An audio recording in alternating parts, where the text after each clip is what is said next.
Hello, everyone, and welcome back to Time to Roll's Campaign 1. This is episode 101. We've broken into the triple digits.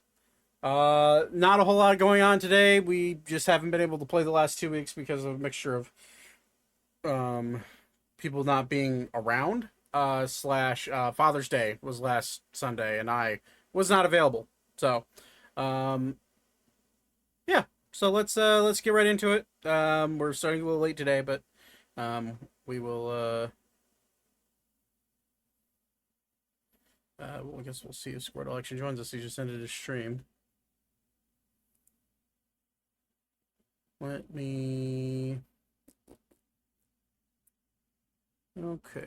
All right. Just want to make sure. All right. So, anyways, let's get into it. We'll do a little bit of a recap per usual, and we'll go from there.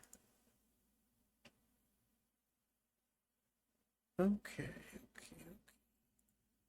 That's what you have a dog And, for. well, yeah. He's literally like wiping up everything that we didn't get with the paper towels. And they didn't bring the other ice cream thing that I ordered. So yeah. I'm Can you very having a day apparently. can I'm you blame sorry. them for dropping it? No, because they took the Okay. There's stuff going on. What is happening? Why is this doing this?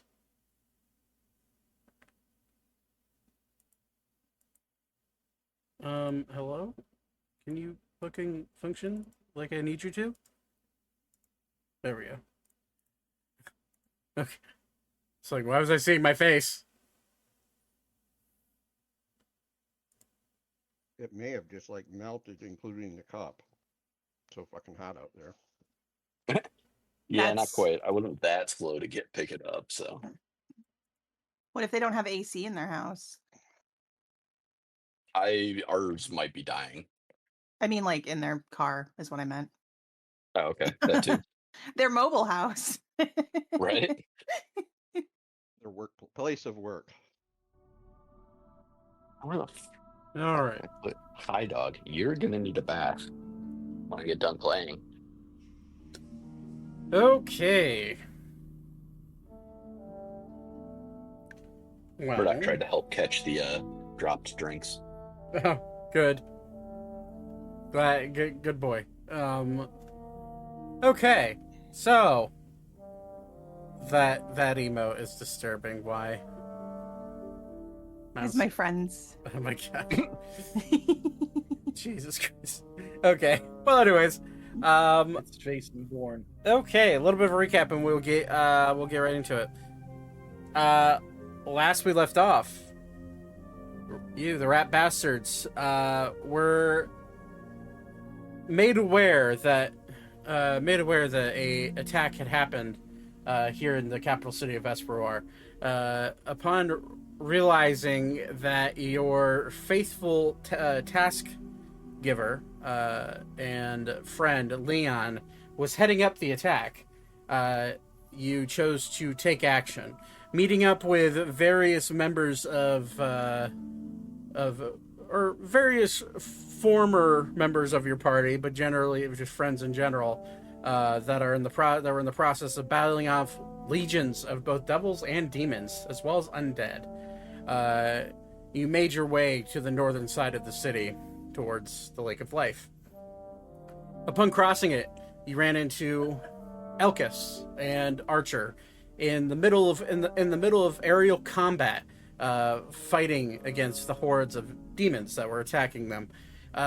They told you to continue on as you all made your way to the Inner Sanctuary.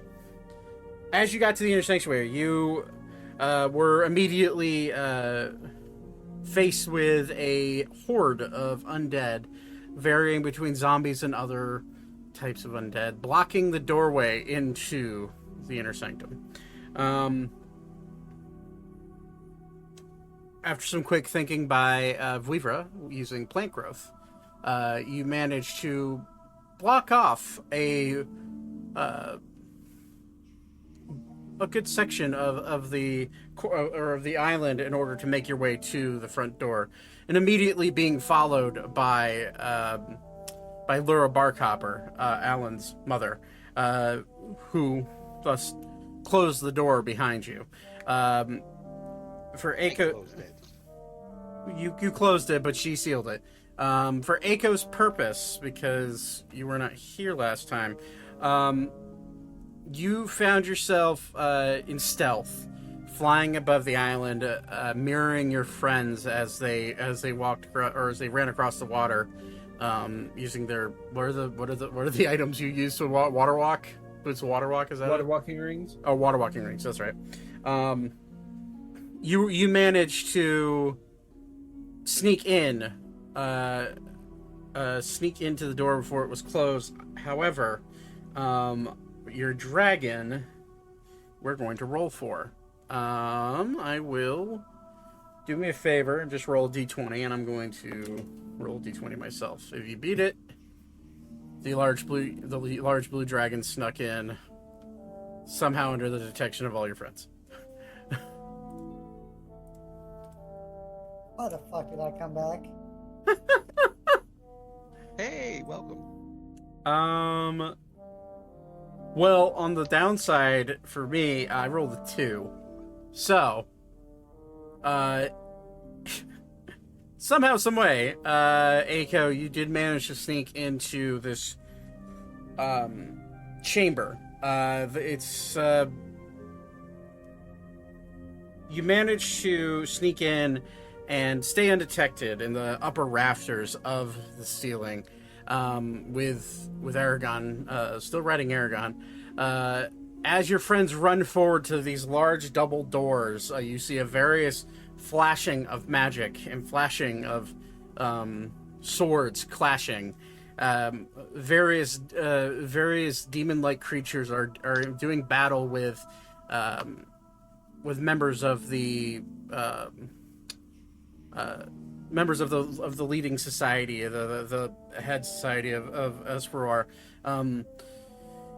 You, for the sake of you not being there, you stayed back and observed, waiting to enter into the fight. However, as you finally see your friends surrounding Leon in a fight, you go to step forward with Aragon to arrow knocked, ready to draw as your body stops.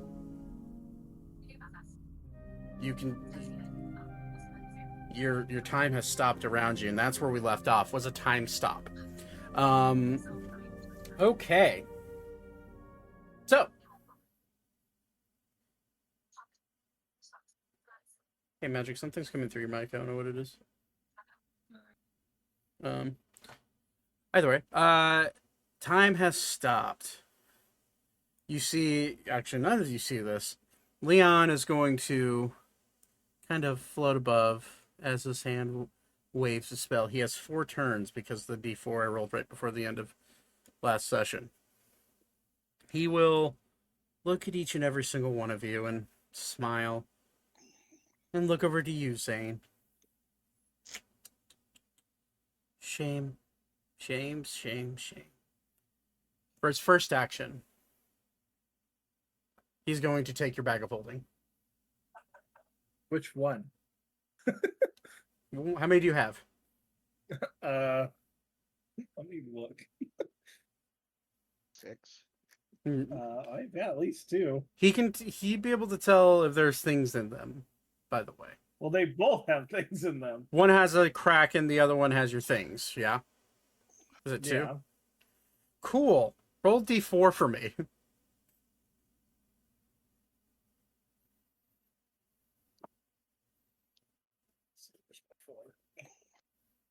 Stab you. That is a 3. Cool. He reaches down and grabs the Kraken bag of holding. Oh. Odds were Kraken, evens were your normal. Well, He grabs it and notices what's in it. Oh, this will be useful. Kind of like holds on to it. He will then for his second action, he will fly over here to the door, and he will push it open. It's not his action. It's part of his movement. He'll then look at all of you. Shame. Oh well. He will then cast Delayed Blast Fireball, at 9th level, above all of you, and set it for when you come out of time stop. For his third action, he is going to, which that's a concentration spell, so I have to be mindful of that. Let's see here. This is not. You're gonna see him. Well, no, you won't see him, but he will reach into his own bag of holding, and he will, in his hand, he will have something in a vial, and with one chant of a spell, he is going to crush the bottle and throw it as far as he can to the other edge of the arena, or of the garden. So we'll say, we'll roll d20 for it. 10. What's his strength? Not great. Plus 2, so it's 12. So I'm going to say 12 times 5 is going to be... No, we'll go 12 times... We'll do times 2. Okay, so it's 200, we'll go times 20, I mean.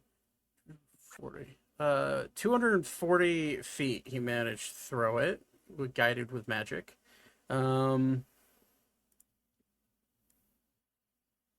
So he throws the bottle, or this vial, and as it hurls through the air, it kind of gets caught by the magic of time stop, but continues to float nonetheless.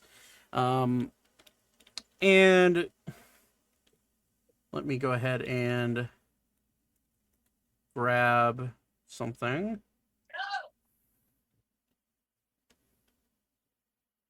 If Roll20 would load, that would be lovely. Oh no, I might have to reload Roll20. That sucks.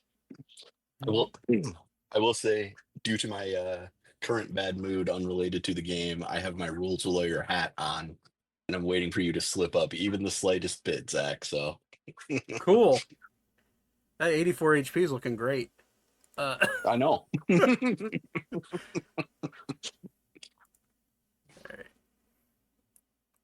Well, if the fucking use theater of mind, because for some reason the fucking the library isn't loading. Because I rolled on a fucking thing. Anyways, oh, there it is. I'll scroll down and find it. So landing behind, the vial cracks and spreads, and a creature that none of you can see yet starts to grow and is cultivated from whatever is in this vial. And then for his final action, he will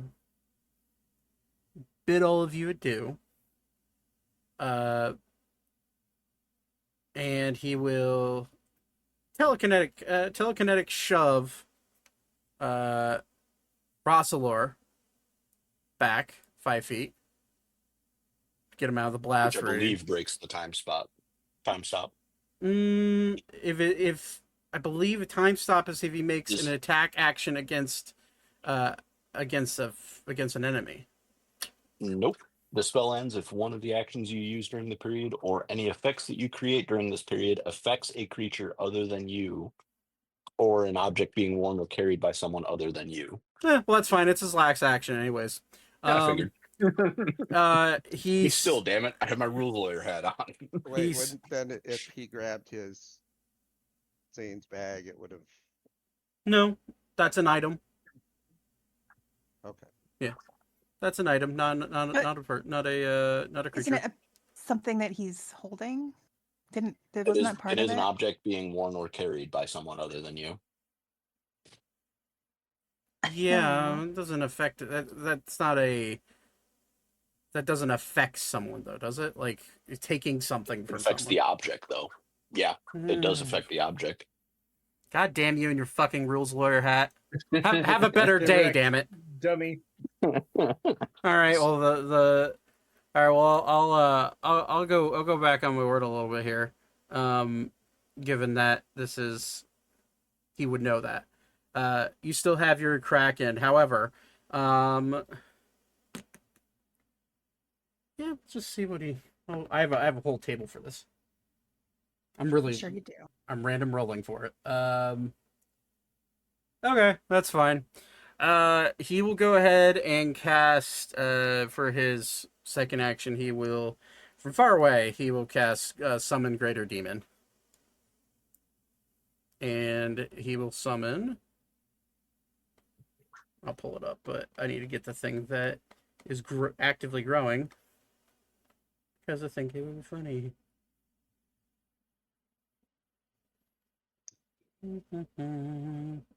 Zach's like, thanks for playing. I had a lot of fun killing you guys very slowly. Yeah, well, Time Stop is an interesting spell. And I misread it. I thought taking something would be fun. There it is. Sorry, I'm only a little sorry. Don't be sorry. No. Go I'm ahead. sorry. Anyways, In a way, I'm glad you dropped your drinks. Right? I'm sorry that Anyways. happened, but like, good for us.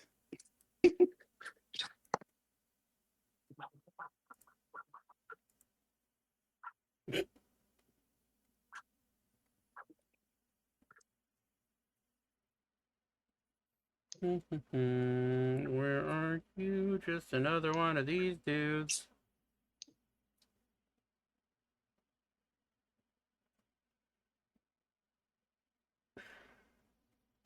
Where the fuck are you? Oh, there you are. Okay.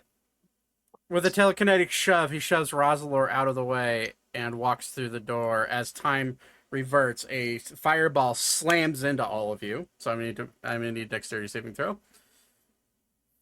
I fail anyway. Oh yeah, you are God stunned. damn, Austin. Jesus. Coming in hot. Like that. That's pretty good for me, actually.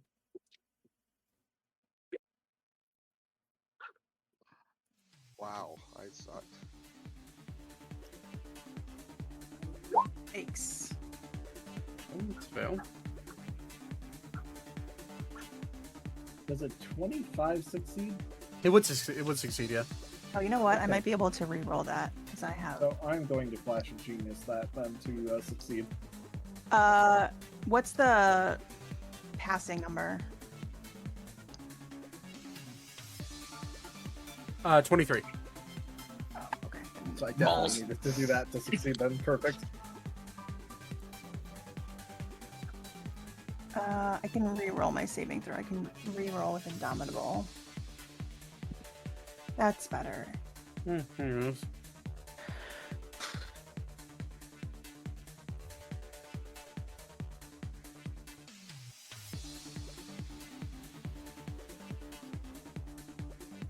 $24. Okay.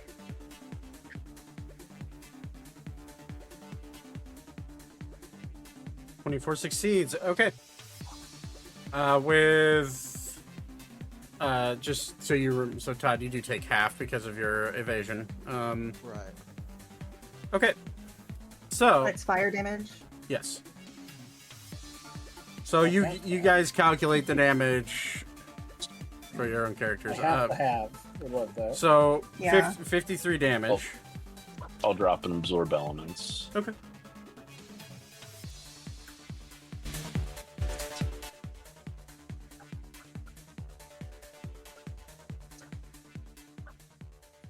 All right. So 23 was a save. Everybody fails except for Elka and Beep by the looks of it. And I fail. did you fail? Okay, and then what Zane? What was your? I got 25 on mine. Oh, okay, yeah, you succeed as well. Okay, so you take half plus another half if you want to do absorb. Well, I don't have to, so it's fire. Oh yeah, fair. Resistance, baby. So you take Right. you take a quarter of damage, which should be 14 damage. 14. Yeah. 27 for anybody that took half. You Okay. So as you get smacked with a delayed blast fireball, which I actually need to roll for a few others, which they're fine HP wise mostly, except for one. Oh, that's not good. The one that failed is the one that's not great. Okay, well, the king is looking really fucking charred. But he kind of shakes it off a little bit. As all of you kind of collect your thoughts, except for you, Ori, you then notice growing in size at the other edge of the corridor a lizard-looking creature with horns starting to protrude out of its head, horns starting to grow on its back. And it's not quite this size yet, so we'll shrink it down just a wee bit. Standing in front of you, though. question. Sure. Am I aware that Rosalor is here around? You would have noticed him right before the time stop happened, yes. And you would now Okay. notice he's not standing at the perch that he was standing on. That's fair. So for your sake, because of your wicked perception, the doors in front of you are not quite fully closed. So these right here Okay. are not quite fully closed. They're just starting to close as you blink your eyes out of the fireball.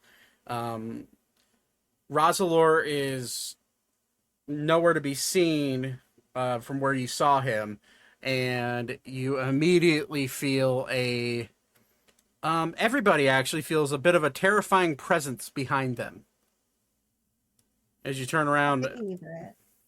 And I'm going to say, for the sake of, I don't think anybody's actually seen one of these before. I know one of us that has. Which one? Thaddeus did. Oh, yeah, he did. Huh. How about that? Yeah, so Thaddeus, you turn around and immediately you see a lizard-like creature that you kind of recognize.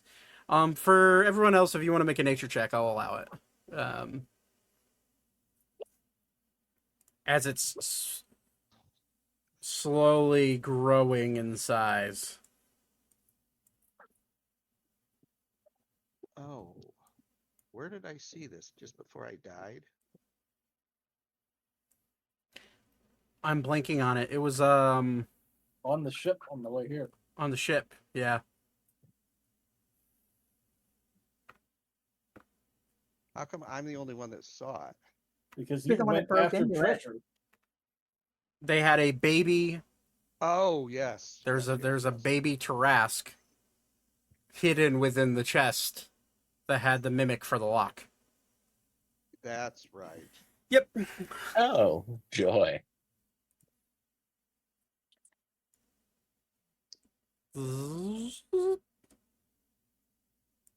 Within Oh, I know you. That big. there's a blank expression on its face, and its back is actually turned to all of you right now, but it kind of like flips its head around and looks, and just its teeth starts to grow. You see, it's like a best way you could describe it is like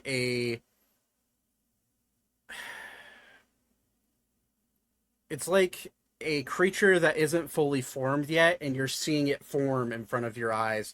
It grows to an immense size, and as it opens its mouth, its teeth start to form in its mouth. And the horns start to get larger and longer.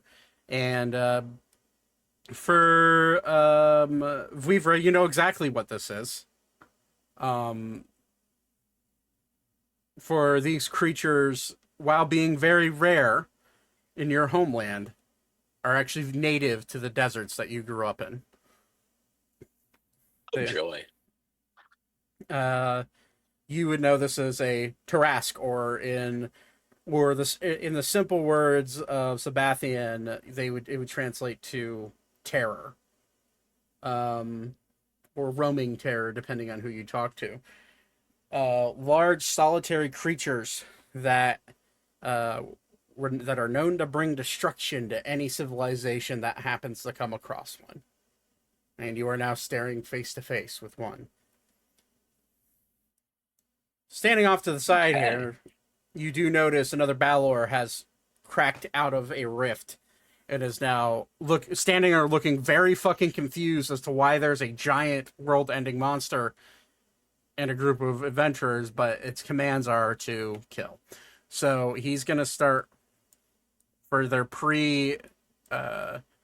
we'll call it for their pre initiative action, not even an action. He's just gonna slowly start wandering closer and closer, slow stepping, and he gets to about there. Okay. As the door slams shut and you hear the door shut, at the end of Leon's turn, Ori, you are stunned. You're by power words, and I believe you can roll to break it. Let me double check that.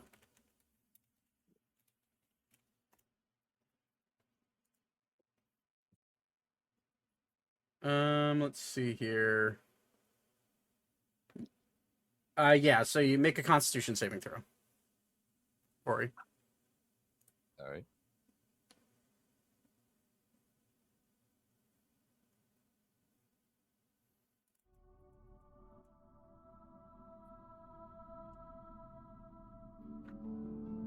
Um, 23.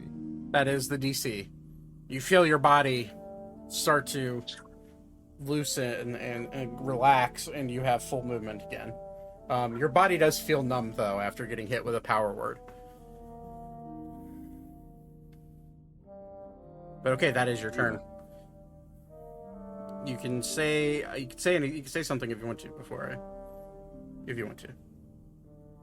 But I don't. Just pinches himself. Gotcha. Does he feel anything?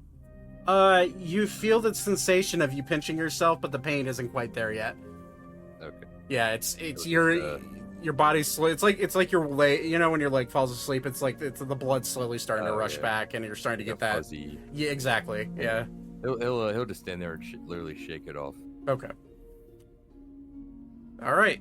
You're at the end of your turn. King Dryas kind of like rubs the soot away from his face, realizing that he is not doing great, and will look ahead and say, "Oh God,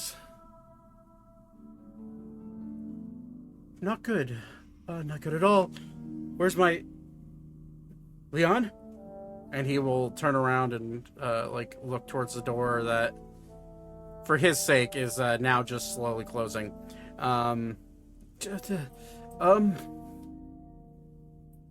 And without saying a word, he's just gonna try to rush in after him.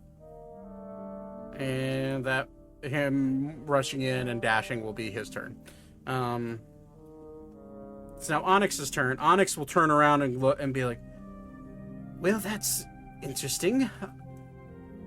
Tarask in broad daylight. Could this day get any worse?" And he will, yeah.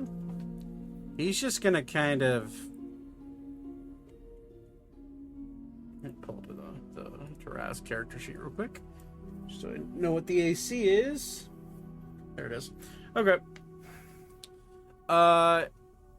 Onyx is going to step forward 2 steps and immediately cast Sunbeam on the Tarask.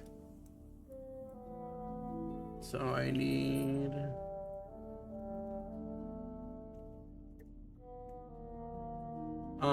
For Aiko's sake, go ahead and roll initiative for me to see where you're at in the initiative order.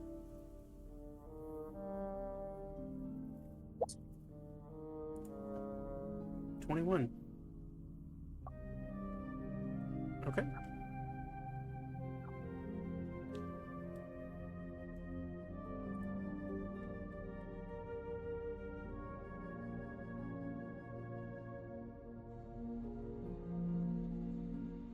Eiko, you're more or less hiding behind this wall right here with Aragon.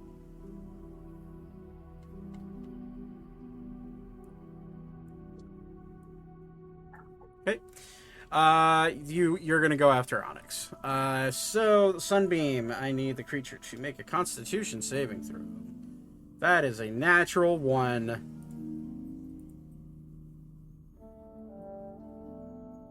Plus 10 is 11. Okay.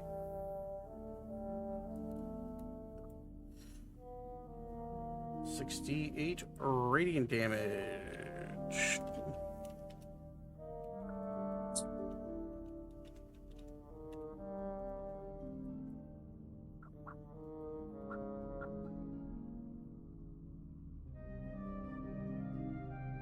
$34 points, which it is not resistant to.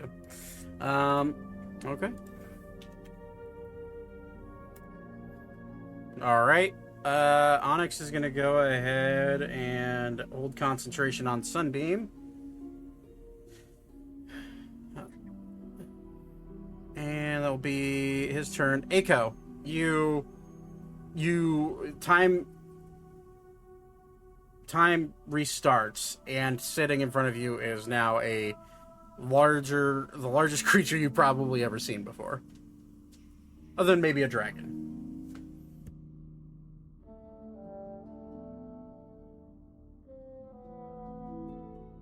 What would you like to do? I'm looking, trying to figure it out. Yep.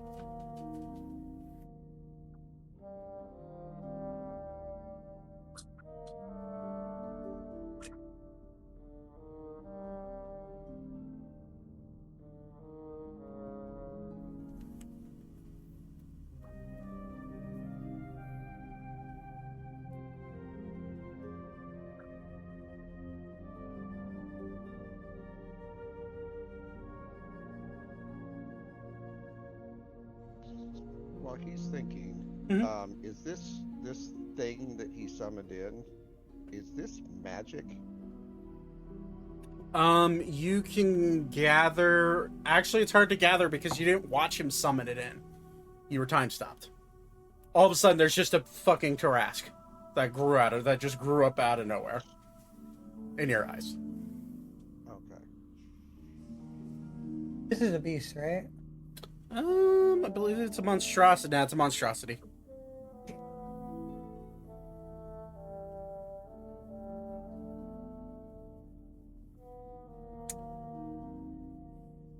No, I mean, it, Guardian of Nature. Okay.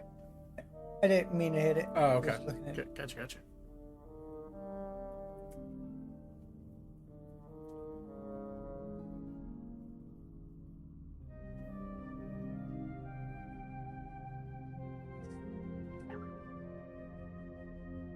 I don't have anything to go against it. I will tell you, the other option is you could definitely, like, sneak around it Yeah. to get close. Like, that is an option. You are so far spread out from your friends that, if you want to try to, if you want to use your whole, if you want to use your entire turn, I like the way Nate does in his campaign. You could use your whole turn to get 5 times your movement speed.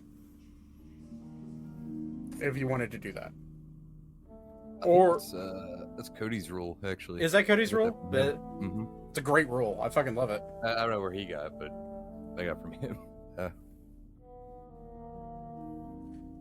The other option is you could get on Aragon and you do 5 times his movement speed. That is another option. Yeah, let's get on Aragon, and I'm gonna cast Pass Without a Trace and try to get past him. Okay. I will say, because you're using Pass Without a Trace, you won't get the 5 times movement speed, but you can use Aragon's action to dash, which would be 2 times his movement speed.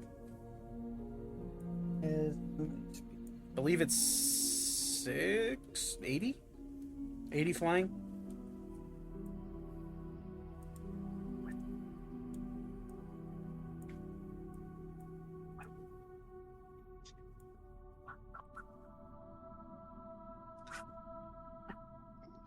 Yeah, 80 flying, so it'd be 160. 160. Yep. So from there, you could get to your friends. Yeah, let's do it. So what I'm gonna need you to do is you're not gonna. I'm gonna need you to roll a stealth check for Aragon, plus 10 because they're passed without trace, and and a stealth check for you plus 10. Okay. And you're gonna be flying overhead.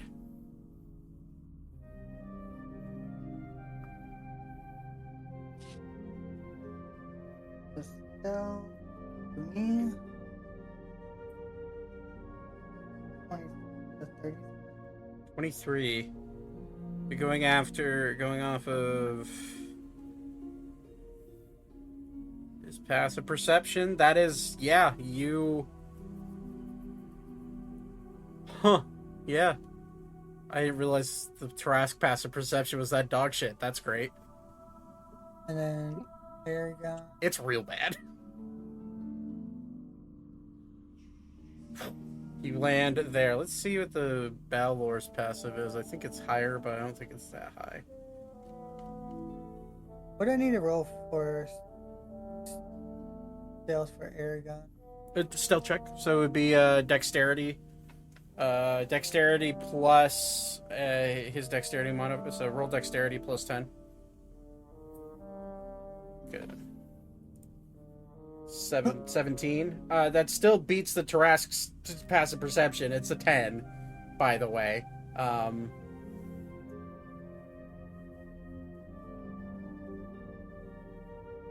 I sent you a message. Okay.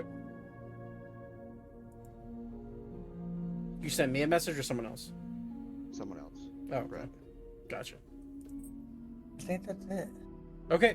You land. The Balor does see a giant, not a giant dragon, but a decent-sized dragon, and its rider land right here. But you have got now the view of the Tarask.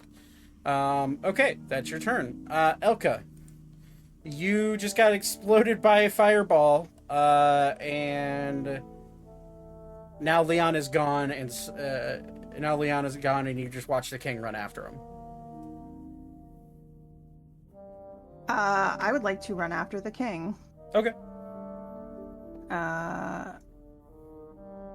Which direction was that? This way. Oh, okay. I didn't realize there was a door there. Okay, so I'm gonna run after the king. Okay. Yeah, okay. All right. So you enter into a chamber, dark and lighting. The immediate thing that hits your passive perception is the smell, which is a fresh spring, but it's also like a really like old moldy mildew type smell that wafts through the air. It's like you smell running water. You don't see it and you don't hear it, but there's also just like a bit of a harshness to the air as well. You have dark vision, right? Yes, I have goggles. Goggles, for, right? for dark vision. Yep. Looking in front of you, you see what looks to be like a forest path, just stretching for as far as you can see, and you see full sprinting after. You can't see past the king, but you just barely see his golden wings glowing in the dark as he's running down the straightaway through the forest. Okay. So you're just are you gonna follow after? Yeah, I'm gonna keep going after him. Let me check his speed because technically this is all happening pretty much right at once. Are you gonna use your entire turn to do 5 times the movement speed? Yeah, probably. Okay. So seeing as the king's movement speed is it's 50, so 200 feet. What's your movement speed? Base movement speed? 30. 30. Okay, so you're not quite keeping pace with him. You're just behind. You're about 50 feet behind, but you can just barely see him. You can see his golden wings glowing in the dark as you race behind him. Okay, I'm gonna shout at him Okay. and just be like, Your Majesty, please, don't go alone. I'll do what I must. If you come with me, that's fine. It's dangerous. Pretty dangerous to go alone. Take this. It's It's a tiny little rabbit with swords. All right. Well, I'll keep running after him. Okay. It is the queen's turn. Esper, she will look at the. She will analyze the situation, and for her action, she will go ahead and cast Mass Cure Wounds at 9th level. Should I have stayed for Well. that? Oh well. Oh well. No heals for me.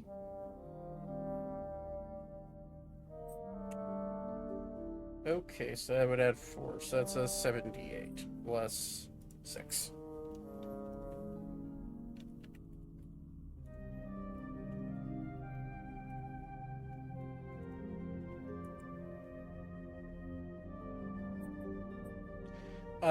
Okay. Damn, some 7s and 8s in there. Yeah. Vivra, you get healed for 48. Or 46. 46. Sorry, Yeah. 46. Let's see here. Who else is real damaged? I'm also wounded, but I don't know how bad compared to everybody else. Zane, yes, 46. Beep, you get 46. Ori and Thaddeus both get 46. And we'll go with Elmic, Elka's father, will also get 46. Nothing for Gretchen Wieners. And she will, she will kind of like be like, excuse me, and like kind of brush past you, Vivra. Oh yeah. And starts walking as fast as she can, and then you'll see her blip as she casts Misty Step as a bonus action.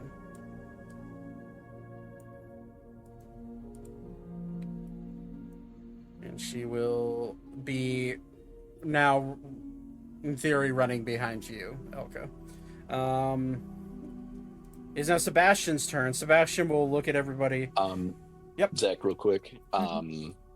This is gonna fuck me over, I'm sure, but Rosalur is not in the initiative order. I know. Okay. Yep, I'm aware. Okay. I will say, he does not act on his own. Right here and now. He does not. Interesting. Yep. So, Sebastian will look at everybody and say, chase after them, if you can. I guess leave the beast to us. And he will step forward and he will reach out. I believe he's just in range for this spell. Oops. I hit F12 by accident. I was like, what did I just do? Okay.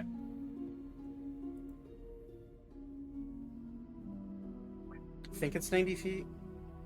It's 100 feet. I was right. Okay, I figured he was in range. He's going to reach out and attempt to cast Force Cage on the Tarask.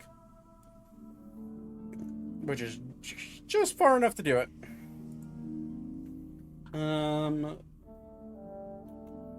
Soul Barrier, Charisma saving throw.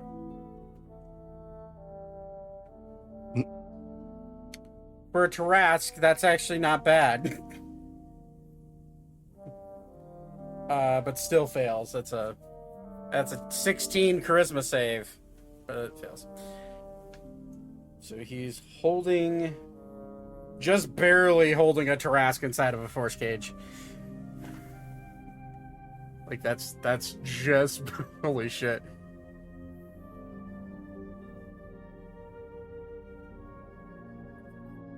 It's a 20 by 20 cage. No one bump him on the way through. Right. Yeah, I'm gonna say just barely enough to contain it. Okay. It's like tail is sticking out. Yeah. One little arm. It's just trying to hold it down, right?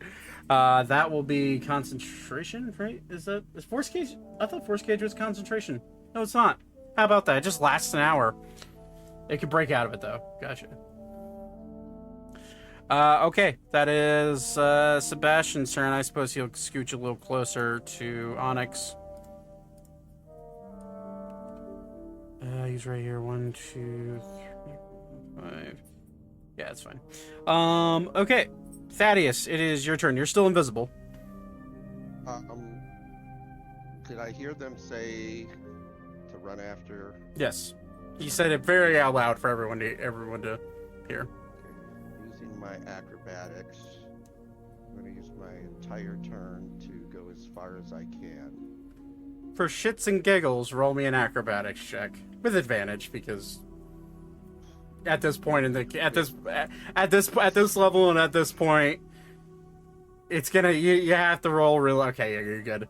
Be funny if you rolled 2 nat ones. That would have made my day actually. He slips and falls on his face. You're dead. So I'm gonna. So you're gonna chase after him? Okay. Yeah. Yeah. Gotcha. Okay. Beep. What do you want to do? Is anyone looking like really hurt right now? Anybody looking really Not hurt? anymore. I don't have I'm great. I don't have a look at anybody's HP. I mean, Elka is about halfway, but she's running. out of your range. Yeah.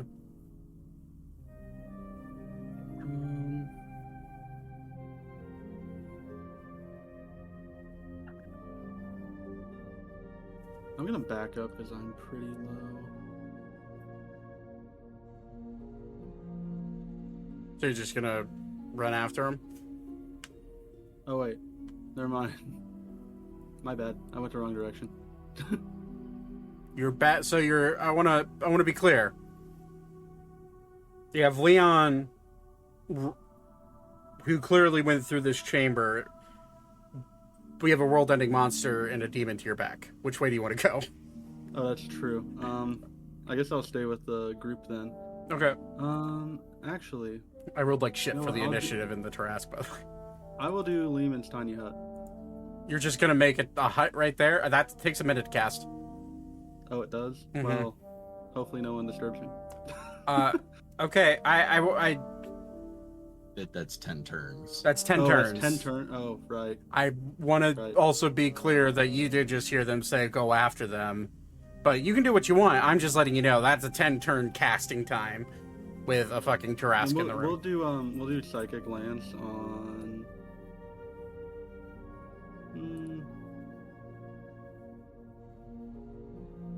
Screw it. We'll do it on Leon.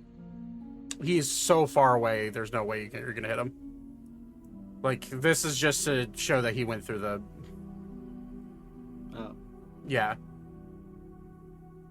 Then I'll hit the monster. It's 120. So Yeah. Okay. You could from there. should be. 120. You'd have to Yeah. I'll move 10 forward a feet. little bit Yeah. then. Okay. Yeah. So I'll move forward a little bit, and we'll do psychic lance. Okay. That's a charisma. Right. Intelligence actually. Intelligence. That's great Oh. for a fucking monster. Why does it sound like you're regretting this monster? Oh, it's And- no. That's literally it's dumb stat. And we'll do it at 6th level. It's a Why not? fantastic spell to cast on a Tarask. Actually, Oh, I already. Never mind. Okay. it rolls with So, disadvantage too because of Force Cage, I believe. Gesundheit. Bless whoever. Bless you. All right. Thank you.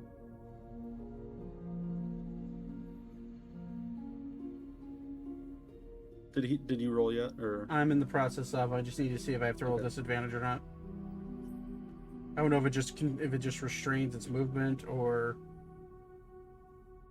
can't leave by magical means. On a success, creature cage and a creature control spell can't be spelled by spell magic. Okay, so yeah, it's just a roll. That's great. That's really great. All right. That's a natural 1 with for a total of 6. All right. So it is incapacitated and takes 31 points of damage. That was a really poor roll for damage, but oh well. Well, Well, yeah, it's below average. it is now trapped in a force cage and effectively unable to move, take actions, reactions, or bonus actions. So, yeah, that's two spells from 2 people just fucking mitigated a world-ending monster. Congratulations. All right, guys. Now we know that intelligence is a weak point. All right, somebody This is polymorph. I've got a bag ready. you motherfucker, no. that may or may not have been among my thoughts. God damn it. I decide for once in my life, I'm like, okay, this is the one thing I am going to do. It's gonna be a fucking Tarrasque. The one time I decide to use a Tarrasque, you guys are just like, yeah, fuck. Yeah, it's nothing. Yeah, don't worry about it. Weak. And Anyways. then I will. Oh, never mind. I don't have polymorph prepared. Who is up? Turn order. I'll give actually.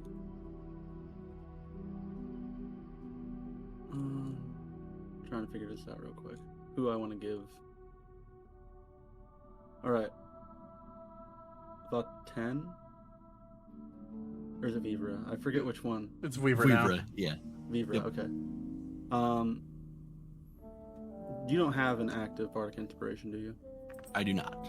Okay, then I'll give it. I think last time you were thinking about it, but I was doing something that didn't need it. So. Yeah, I'll give it to you now then. Alrighty. That's a D10 now? Yeah. For Bardic? Or is that it's a D10. Yeah, it's a D10. There you go. Okay, you still have 20 feet of movement, and it seems like 2 of your using your shoot sight because of Thaddeus. 2 of your friends are chasing after Leon down this long forested corridor through these doors. I didn't think that. Nobody saw me go. Well, technically I did. Yeah, I was to say, Arville has true sight, because of the quarter arm. Yeah. Well, even. I mean, I did step on some heads, but I'll probably stick in my position just Okay. to make sure everyone's okay with the giant monster. Okay, that's completely fair. I think I picked up that you went as well. I would say so. Yeah, you would see the leaves rustling. It's like, yeah, I actually bounced off your head. So 29 with disadvantage. Thank you very is much. gross. That is fucking gross. Wait, you just rolled a 20 and a 19. What the hell? Yes, I did. Okay. Christ. All right. Good God. Okay. Yeah. You glanced over and you just see like leaves and grass rustle as he lands. You don't hear it though because the boots of Elvenkind. Yeah. Fucking. You guys have created some monsters of characters. I have made this character do one thing well. You're welcome. They made monsters, and then there's Then there's Aiko. His specialty is dragon. Missing his shot. His specialty is rolling ones. rolling He's rolled ones real and good today. dragons. No, I haven't. You rolled good on your initiative. Yeah, that's it. That's true. Sometimes that's the else? most important one to get. Yeah, true. Okay, it is, yeah, that's the fucking ridiculous. What is, And your pass without a trace was a good roll. well, yes.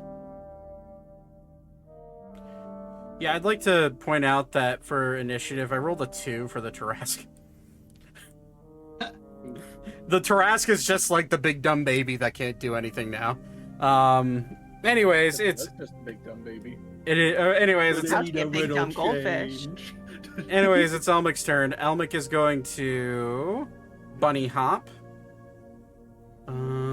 Yeah, he can do bunny hop twice.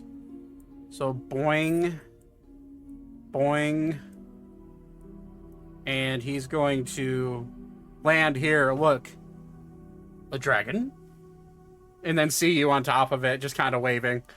Oh. 1, 2. Gives Aiko a pat on the chin. And he's going to just kind of stand there at the ready to fight this Balor that's here. Lura's turn. Lura is going to... She's going to step forward and she's going to cast... Which stupid druid, high-level druid spell does she want to cast today? Let me look at her spell sheet. Yes. Yes. All of the above. Come on. Roll 20. Is roll 20 being slow for any of you as well, or? Yes. That's why I'm on my phone. Doing it on my phone. Oh, gotcha.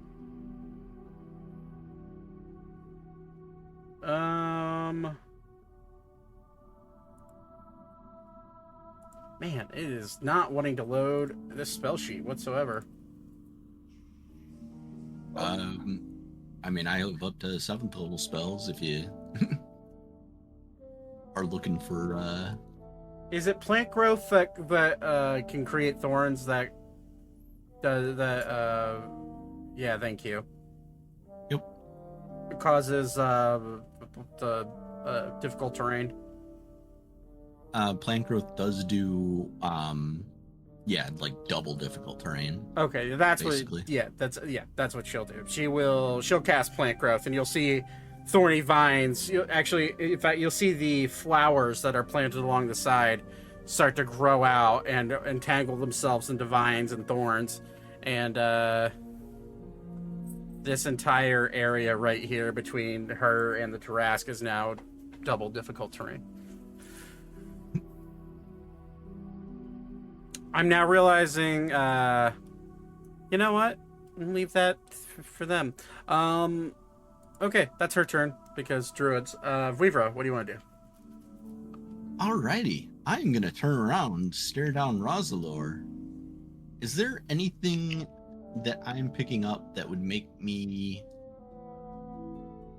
believe that he is something like a simulacrum or Make an Arcana a check. ghost, or if he is like not actually there? Make an Arcana check. There we go. Rolled a 20 and a 19, now natural 1. Yep. Duality of man. We're going. Yep, we're going all directions. Okay. Well, in that case, I am going to, through my armor that I got a long ass time ago, and literally bought with the intention of using it on Ori, but I've never had the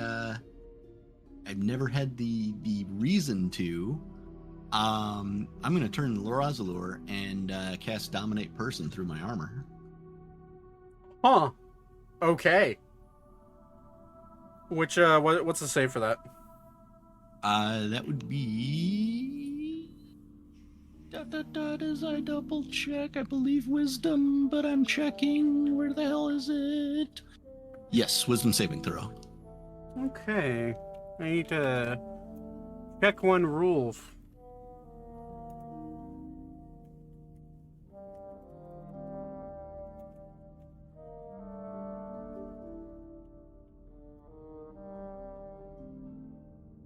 Huh. You go to cast Dominate Person. Yep. On Rosalor. And the spell fails. Got it. And you realize, because you're the one that cast it, it's not because they resisted it, it's because they can't be dominated. Oh. Interesting. Then... Well, I'll say we'll have to wait until your next turn if you want to try to roll and figure out why. Weaver figured out it's because Rosalor's the top. I mean, I hate it when people say they're verse and they're not. No, I'm gonna find out. Okay. I'm gonna go ahead and take a 5. Whoops. And 15.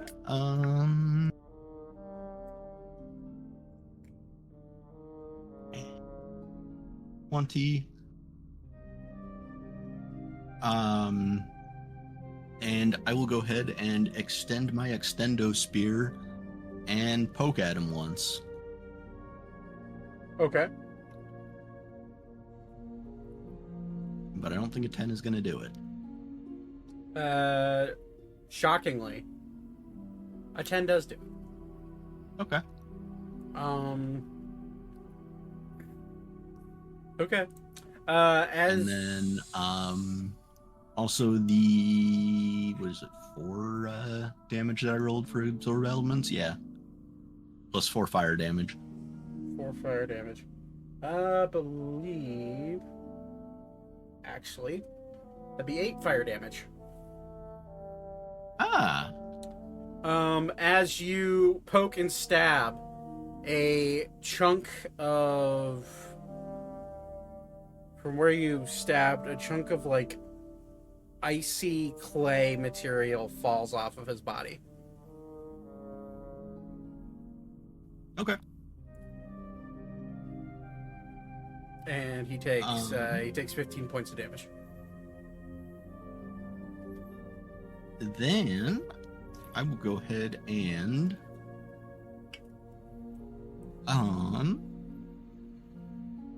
take my last I will kind of yell out in disgust, he is not actually here. And then 5, 10, I think that's all the movement I have left. So yeah, that'll be my turn. Okay. Actually, I cannot stab him because I cannot do a action spell and an action stabby.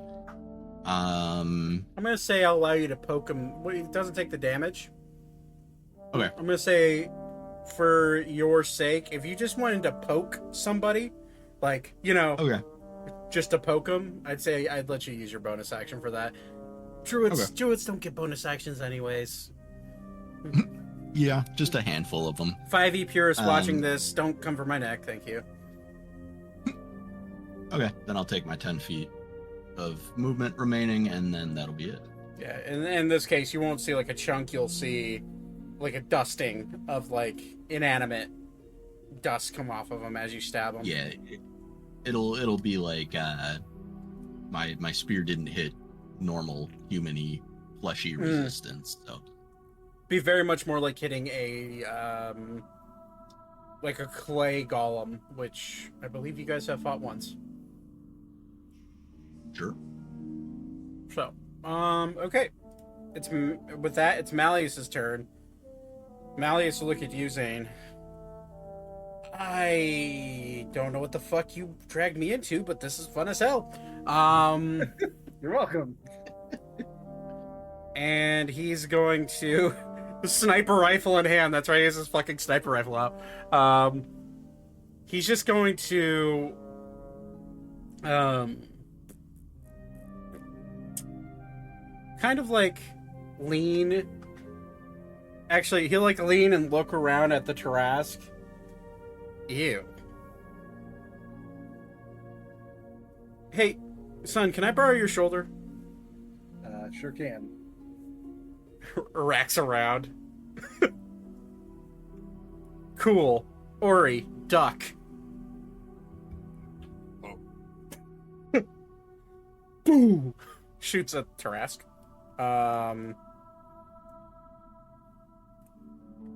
This is where his AC comes into play. That'll be a disadvantage. Wow. I'm glad it's at advantage. I'm really glad it's at advantage. Malleus only rolls 20s or 1s. That's the thing. I don't understand it. That's natural 20. Okay. Is 60, 10 times 2. 15, 4, 7, 35. 45 times 2 is 90. It is immune to non-magical bludgeoning, piercing, and slashing. However, Zane, you do sense every time he shoots this, you do sense a spark of magic coming out of his gun. As you know your dad does with firearms. And that also it would add fire damage to it, but Tarask is immune to that. So that's 90 points of magical piercing damage.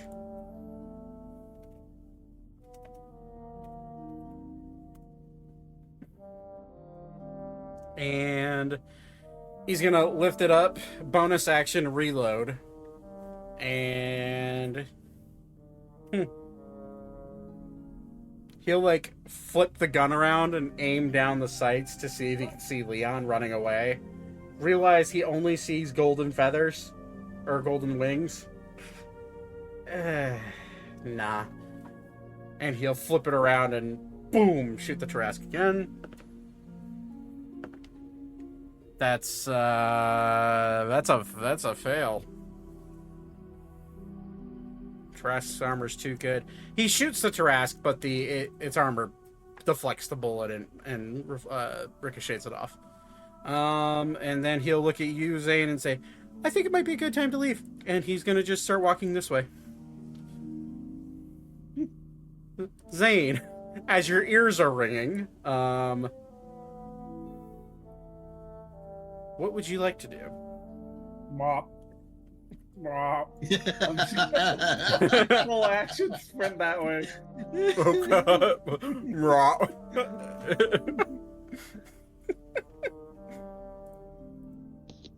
He bops his dad's ears as he goes by. We're all here fighting our fathers, but not actually fighting. We're just fighting to hit more. This is quality time with Dad for me. Oh. I forgot you like your parents. They're nice people. Anyways, it's the Tarask's turn now. It can make a charisma saving. Is it at the end of its turn? Let's first make a charisma saving throw. Teleport or interplanar travel to leave the... Oh no, it's just locked down. It's just fucking locked down for an hour. There's no trying to break out of a force cage. Holy shit. Can a Tarask teleport? No, they absolutely cannot. Okay. Well...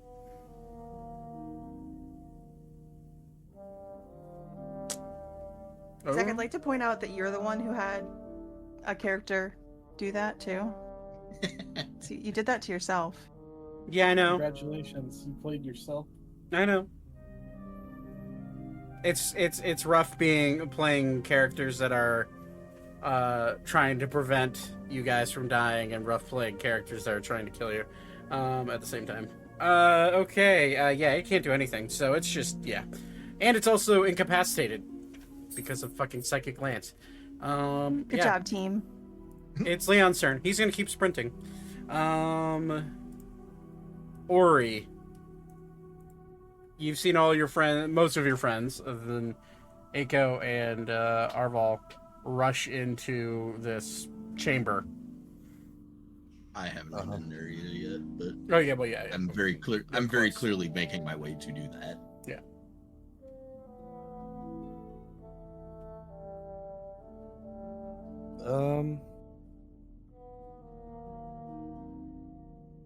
What is everyone heading back over here? No, everyone is this is a long corridor. So the door opens and there's just a long forested corridor that stretches as far as the eye can see into the darkness through these doors. And that's everybody's just kind of sprinting. Or starting to make their way this way. Leon's forever. You can't see Leon. You can hardly see the glow of the golden wings of the king, and you can't really see anything else past that.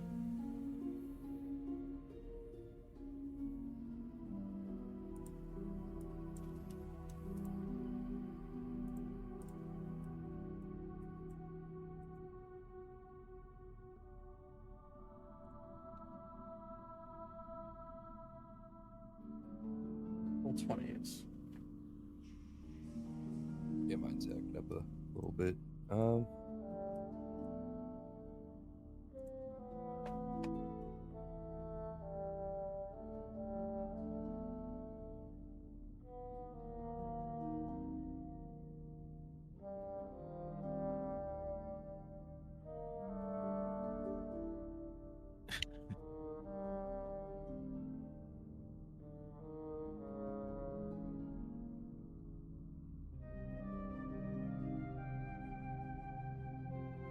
Has this battle arm moved? No.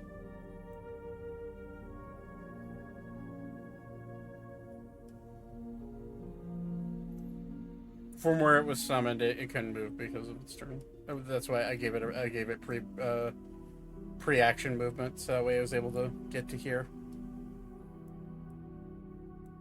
Well, I see the Tarrasque.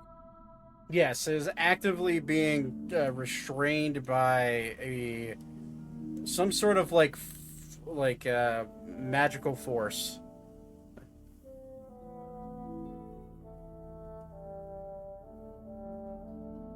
I'm gonna hold an action. Okay. Tarrasque comes over here. In my range, I will hit it. Okay, I will remind you that this is all double difficult terrain because of plant growth. Yeah, we might just want to turn and burn. Right here, even right here. It's Because, everything past Lura right here. I got to here and then I just misty stepped. Gotcha. Yeah, no, it's everything past Lura right here. So technically, you are in difficult terrain, double difficult terrain there. Okay, well, that's where my movement stops anyway. Okay. Alrighty. If that's where you want to end that, okay. King Dryas is going to continue running. Onyx will step forward again. Well, actually, he will divert his attention over to the Balor now, and realize that maybe Almec might need a little help. So he's gonna step over here, kind of shimmy past Aragon, and he's gonna go ahead and cast. Well, actually, was he holding?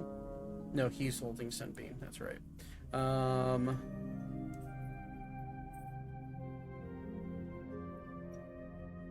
No, Almec. Sorry, Onyx is holding Sunbeam. What am I talking about? I will say that though, he can curve his Sunbeam around, but it's you do feel a bit of a scorch as you misty step right there. By the way, Ori. Oh. There's a sorry, I guess I should have drawn it. There's a beam of fucking magical power, just focused on the Tarrasque because it's sunbeam. Okay. So instead of going that way, he's not gonna do that. I forgot. Yeah, I drew it, so I forgot it. Yeah, he's just gonna hold on to it, so it's just gonna do more damage.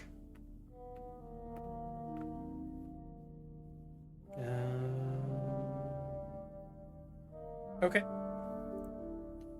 So holding on it, it's just another 24 points.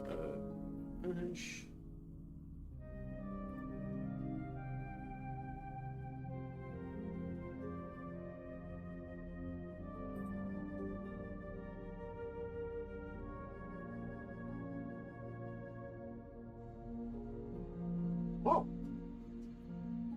Go. Okay. Elka, it's your turn.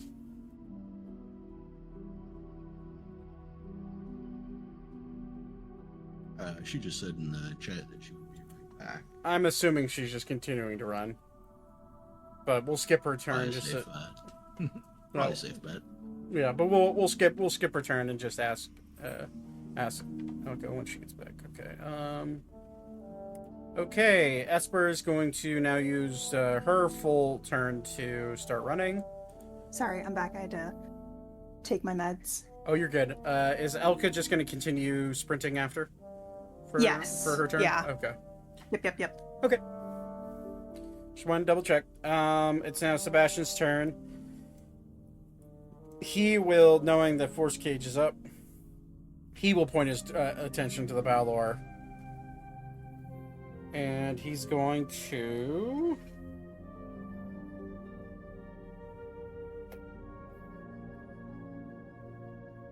Yeah, for shits and giggles, he's going to cast Polymorph. Christmas saving throw for the Balor.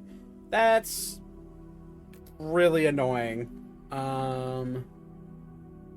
Okay. Why do I keep hurting myself? You will see this Balor shrink down into nothing but a chicken. As soon as I can get a token, I will grab it.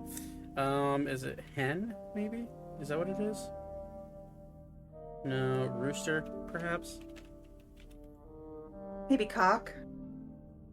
Yep, cock.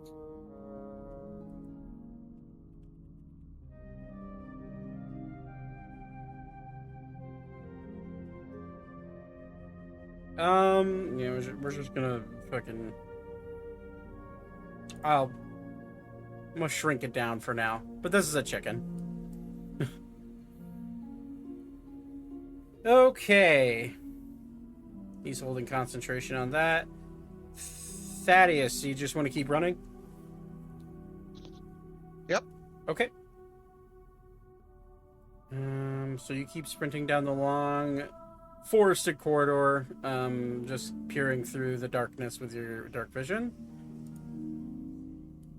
Arval, what would you like to do?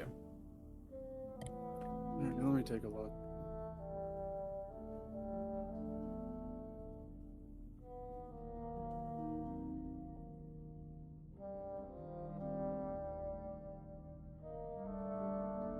Did anyone get hit while I was like gone for a little bit? No.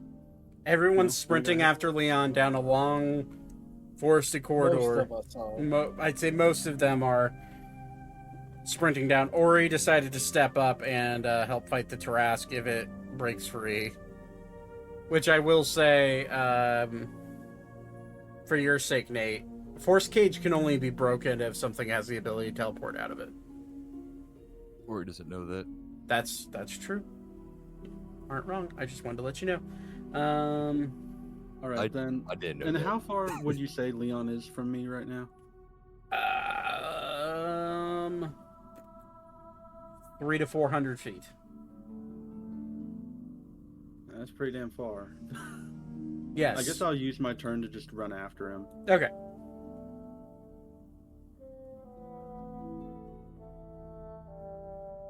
Sorry. I guess I will use this as my chicken. It's definitely not a chicken, but it's gonna have to do.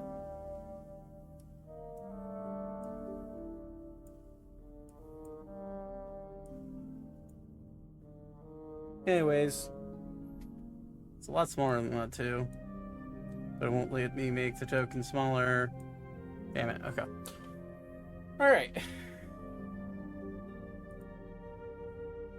So using your full turn, you're sprinting after Elmic. Elmic is going to stop and realize once the Balor is now a chicken. All of you fucking spellcasting types. It's not how magic should be used. And he'll kind of sulk off and point his attention on the Tarask. Laura will honestly just start wailing on the Tarask. She will go ahead and cast.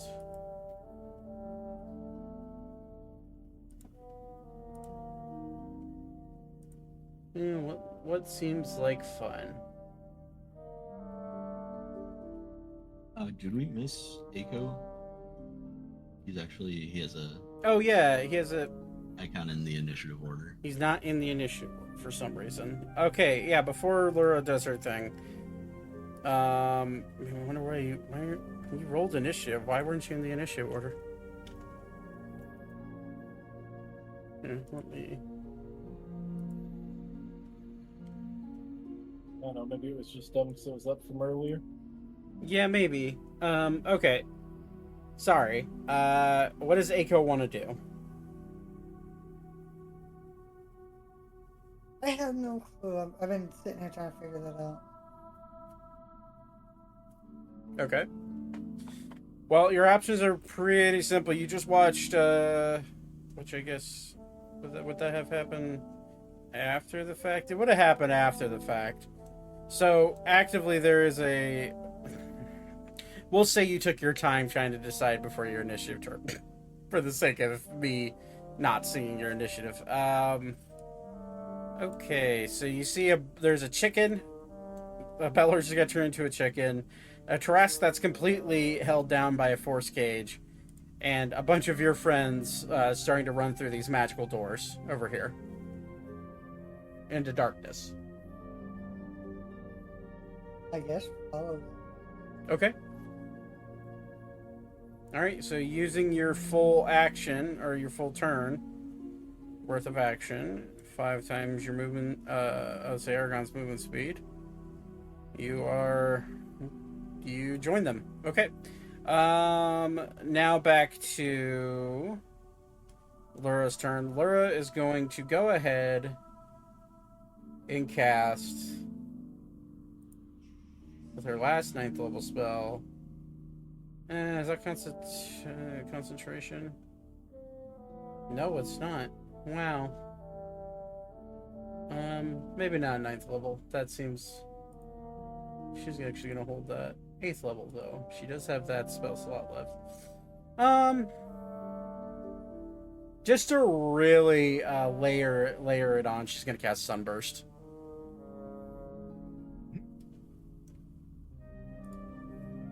So it fails its Constitution saving throw. Can it make saves? Okay, can't make saves. Just does a disadvantage. It's a 11 and a 3 plus. I'd imagine a Tarask's Constitution is probably kind of immense, but we'll see. Yeah. Yeah, that's a 30 Constitution. Holy shit. So that's a advantage though. Plus 10. Yeah, actually, it fails. Barely, but it fails with that. So that's a 12. Let's see here. 12d6 radiant damage, and on a fail, the creature's blinded for 1 minute. So, just really stacking on. This poor fucking Tarask just got born into the world magically. Above board. And it just immediately just gets restrained, blinded, incapacitated via a brain spell. And it's just getting blasted by a bunch of spells. That thing is just, yeah. That's fun.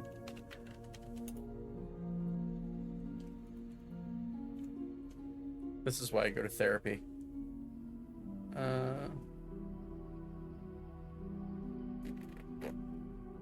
46 points of radiant damage for that sunburst, which I feel like is kind of low.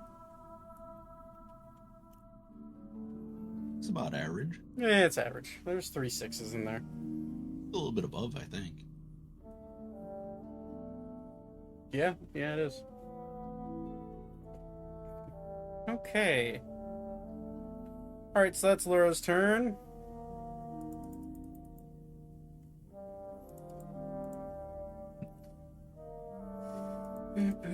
Poop. Vivra, what do you want to do? So I have seen, obviously, I've obviously seen Arval run fast. I know he is fast. Mm-hmm. Would I have a pretty good idea of what his speed is in general?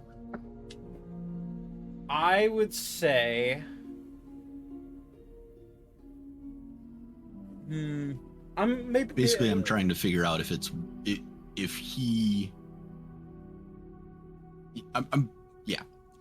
I'll cover that in a second. Gotcha. I would say just a perception check.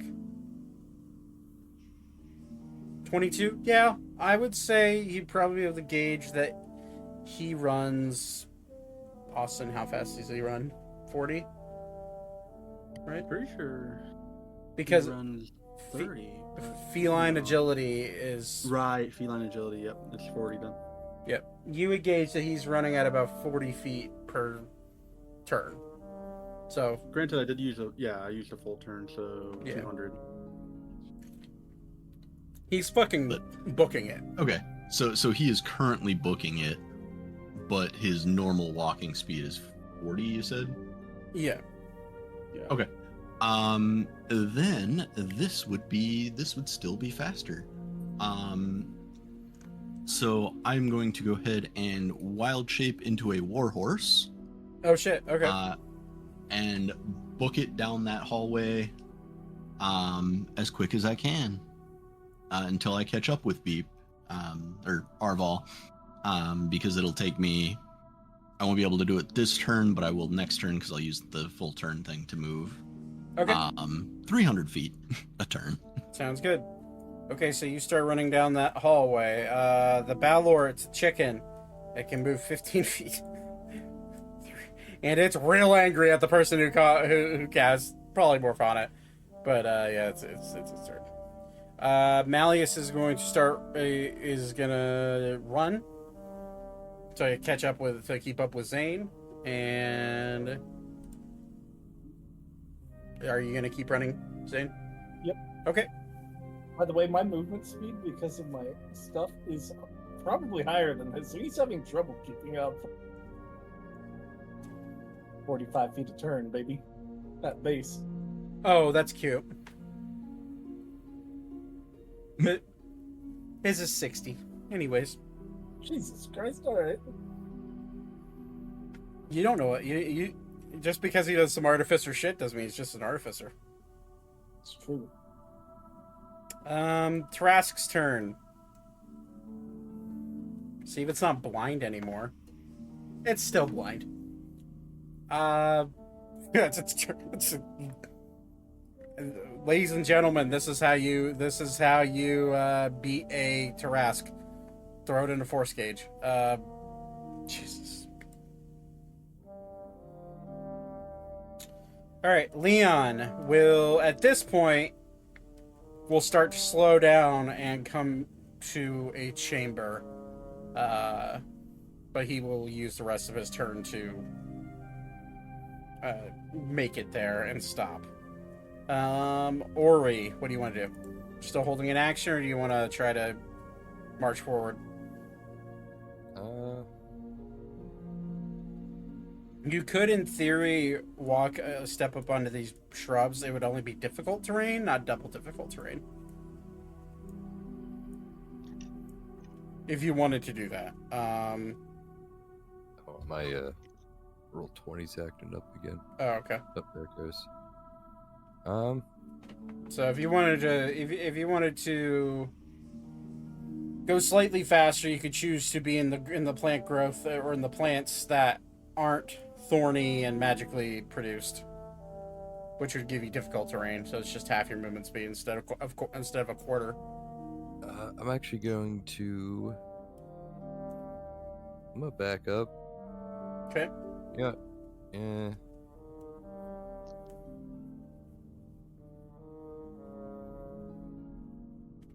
I think here's good. I'm gonna stay put. Okay. All right. Are you gonna hold an action just in case something weird happens? Okay. I'm gonna continue to hold an action. Okay. All right. It's the king's turn. He's gonna use the rest of his action to just bear. He's not quite caught up to Leon, but he's basically there. He's within view sight of his son. Onyx is going to. He's just gonna hit it with a Crown of Stars. Is what he's gonna hit it with.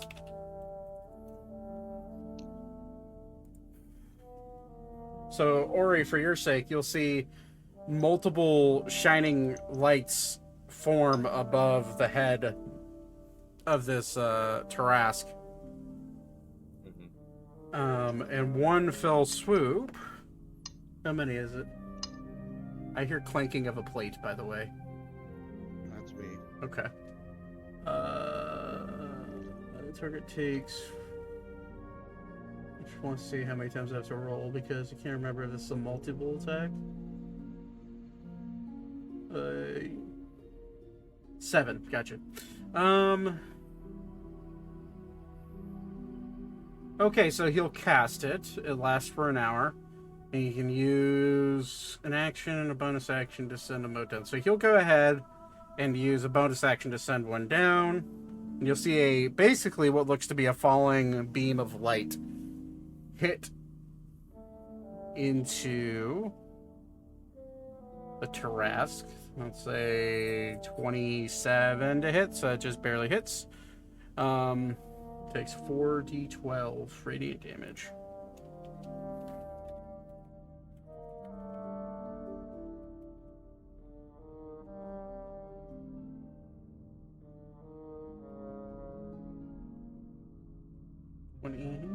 Alright. And that's the end of Onyx's turn as 6 more motes float above his head. Is Aiko continuing his sprint to catch up? Or I guess technically Aragon's low, just above the ground, flying to catch up? Okay. Alrighty. Elka, you are... You have now caught up to the king as he's starting to slow his pace, and in front of you, you see a pond that the familiar figure of Leon is now standing above, looking down in, not paying you guys any attention. But you're about, I'd say at this point, you're about 150 feet away from him, as you're still now jogging to slowly stop to where you're within shouting distance of him. Anything you want to do once you get into the shouting distance, or? I mean, I just want to catch up to the king and make sure that he's not putting himself in danger. Okay. So if I can catch up to the king and then like stand in front of him, despite the fact that he is also taller than me. Okay. And I'll just stand my ground. Alrighty. Esper's gonna still be running. Sebastian is keeping concentration on the Balor. He will, however, walk this way, and he'll cast Magic Missile at 6th level.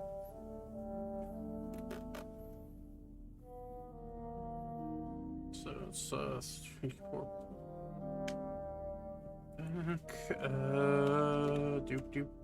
Why? Roll 20 is struggling tonight. I wonder if they're having weird, like, Cloudflare issues, because I know they're hosted on Cloudflare.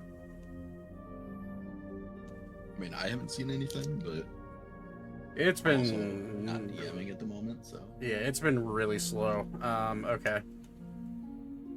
Just trying to pull up like spell descriptions and stuff like that has been rough. So it's 8d4. Okay.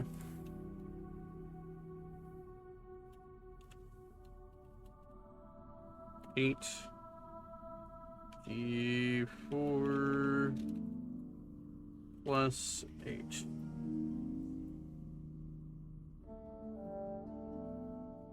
26 points of force damage. Okay.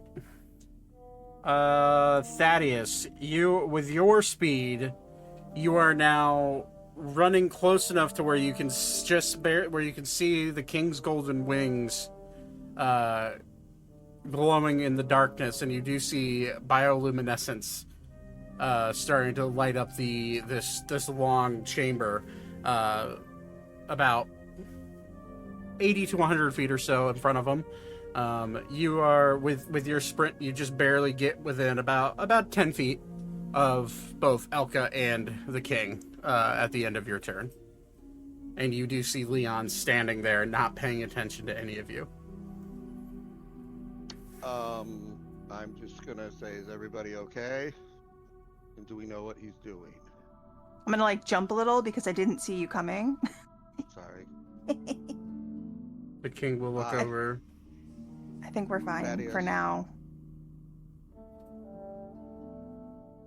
Maybe. What is this place? What is he doing? This is a place I hope no child of Fey ancestry ever has to see again. And he will look forward towards his son. Arval, you are sprinting, and you hear obsessive galloping starting to creep up behind you. I'm just gonna turn and be like, "The hell? When you get a hole?" Oh, There is a warhorse with a turban behind you. I'd be like, That's a great image right there. Oh my god. Should have made it a camel. "Vivra, why the long face?"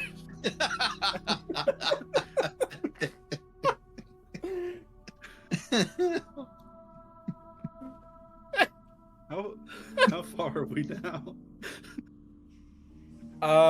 You guys started sprinting. I'm sorry. You started sprinting late. So you could see off in the distance just a small gold glowing set of wings. You're probably about 400 to 500 feet away. I guess I'll continue sprinting with all my might. Actually, wait. How close am I to Vivra, and how fast is the warhorse? How fast is the warhorse? Just as a idea. 60-foot base. Oh yeah, you would have caught up to him then by the end of his turn. Can I climb on? That's kind of what I was going for. Then let's go. I'm gonna say you won't be using your full turn, but on Reaver's turn and after Elmic and Lura do their thing on the outside, then yeah, by all means. Would it take a full turn to mount a horse? No, it'd take an action. No, bonus action. I think a mount is bonus action. I think that's correct. I think that's correct. Mounting is a bonus action. Yep. Okay, a bonus action. So you do have an action if you want to maybe cast a spell of some sort to heal yourself, maybe. I will say Weaver won't benefit because he's wild-shaped. Yeah. Wait. Wait a minute. I have an idea. Okay. Dimension door. That would do it. Yeah, you'd be right next to him. Alright, well, it's 200. I think 500 No, feet. 500 feet. 500 feet. Yeah. You'd be able to get right there. Yep.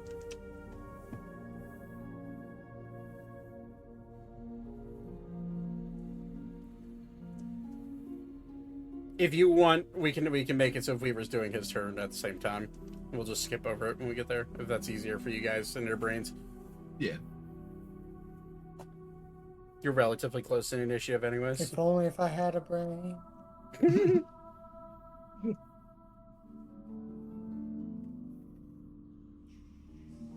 Yeah, I mean, my whole thing was catch up and get whoever is the furthest back, which I believe at the time and now is still Arval. Yeah. Basically get us there as fast as possible with the least expenditure of resources possible. Yeah, I will say, for the sake How far of... is the rest of the group from him, by the way? About 400 feet. About 400? 400 feet to where Leon is, and the king, Thaddeus and Elka. The queen is somewhere in between you and the king, and same goes for Zane and his dad. All right. So I'm gonna ask wait. When you're wild shaped, I know this is a stupid question. They can still talk, right? I cannot talk. He can understand you, though. But I can understand you. Yeah. Okay. All right, Yeah. Libra. Give me a nay if you want to dimension door in front of him. Yeah. Or 2 nays if you want to go with the rest of the group.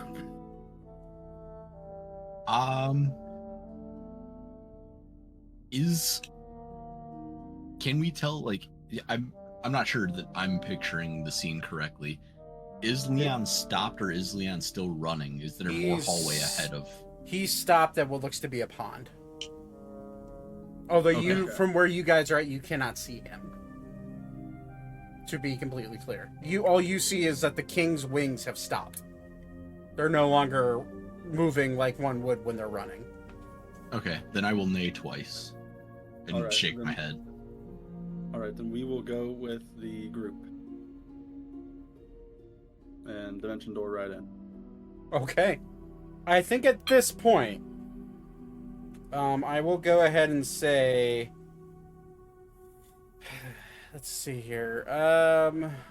Before we switch over to the other map, Elmic is going to go ahead and...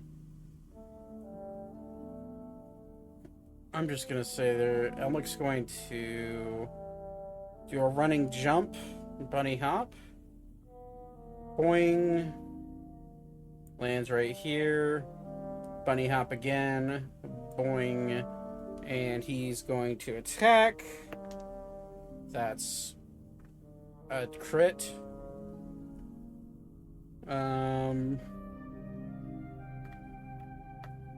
Jesus Christ. Okay. Alright, that's a... Fuck. That's 81 points of damage to the Tarrasque.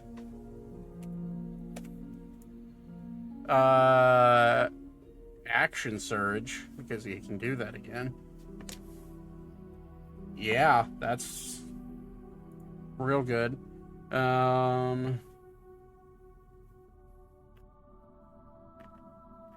First hit, 41. Oh. It's 314.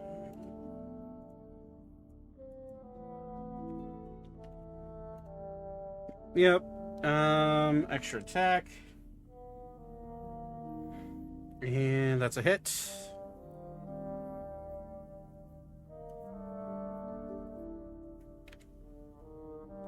Minus 33 points of damage on that one, and that's his turn. Lura will...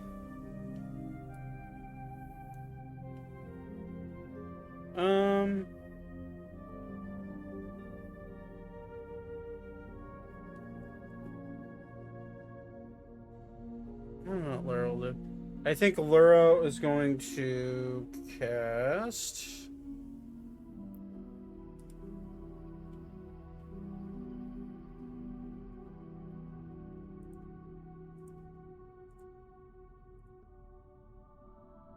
Yeah, she'll cast Blight.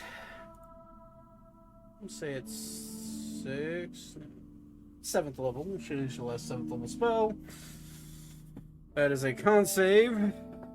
Plus 10. Disadvantage. I just rolled a 2 and a 3. That's great. For the Taras, that's 12. Slash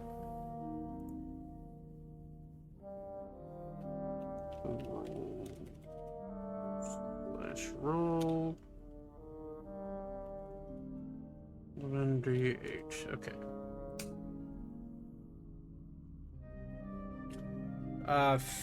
54 points of necrotic damage. For the Tarask. Okay, we went through Weaver's turn. The Balor is a chicken. It's going to wander 15 feet. Malleus and Zane, you're still running? Yep. Gotta Okay. catch up to everybody. At this point, you hear, you start to hear galloping and then a whooshing sound and a door shutting. And you look behind you, and you don't hear anybody behind you now.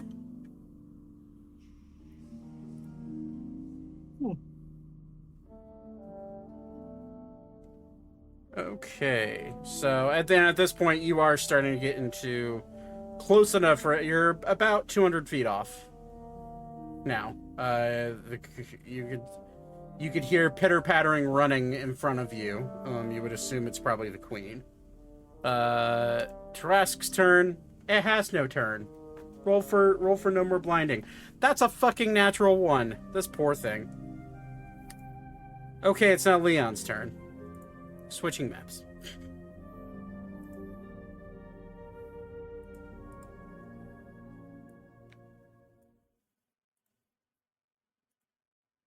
All of you find yourself. Well, you see Leon face to face with this pool of water. Are we on the top or the bottom? The bottom. Boop. You guys are more or less farther. You're farther back than the squares will allow, but he's standing on the edge, looking down. He will. You'll hear him audibly say, "Huh. I guess it's as beautiful as they said it would be. It's a shame he'll have to be destroyed." I see I have followers. Well, good. You're here for the show. You're going to see the king pull out from under, or not the king, Leon, pull out from underneath his cloak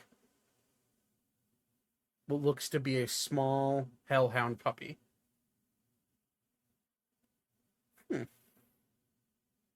Well, I suppose you'll do as a good experiment. He will drop. He will dispel the true polymorph. Or sorry, the polymorph. He will dispel the polymorph. And sitting in front of you is Alan's father. He's unconscious. Leon's holding him up by his neck and turns around and looks right at his dad. Just remember, father, you and your fathers are the ones who caused this. As he throws Alan's father. I'm blanking on his name because I don't have his token. There I have it. Just gotta go on to one of my... You're really taking me out of the immersion. Alwyn. Alwyn. He'll take him and throw him into the pond. And immediately the king goes, no. As Alan's body hits the pond, you immediately smell a rush of sulfur start to burn into his body. A burning flesh smell then follows after as Alwyn's body is slowly consumed by this water. For it is not water that he is being consumed by. For those of you that have dealt with being swallowed by a creature before, this smells very similar. You would guess that this water-looking substance is not water, but it is stomach acid. As he throws Alwyn in there, his lifeless body is consumed by this pond. His soul, you see, starts to try to fight out of the water as he is a long-lived druid. And unfortunately for him, his soul is simply not powerful enough to fight the ever-living hunger of an elder Kintari. Wrong button. Don't mind me. Leon will then nod. Is Leon just standing on the rocks? He's kind of hovering there. Would I be able to like run and jump and like try and grapple him into? Well, seeing as you're not actually Cool. 30 feet away, you're about 100 feet away. Like I said, so you're and at that point, the king will begin to start wanting to make his move, but Leon will stop. Well, that's an interesting thing. Huh. It seems I have more nourishment for our great dear Elder One. But first, as he pulls a bag off of his side, I believe, even though the full dragon escaped from my grasp, a portion of it will probably do.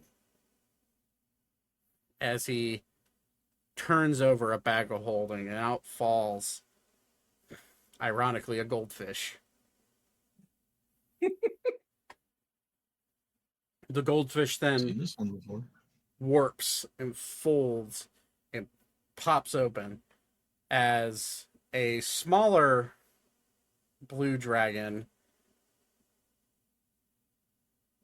is now no longer polymorphed.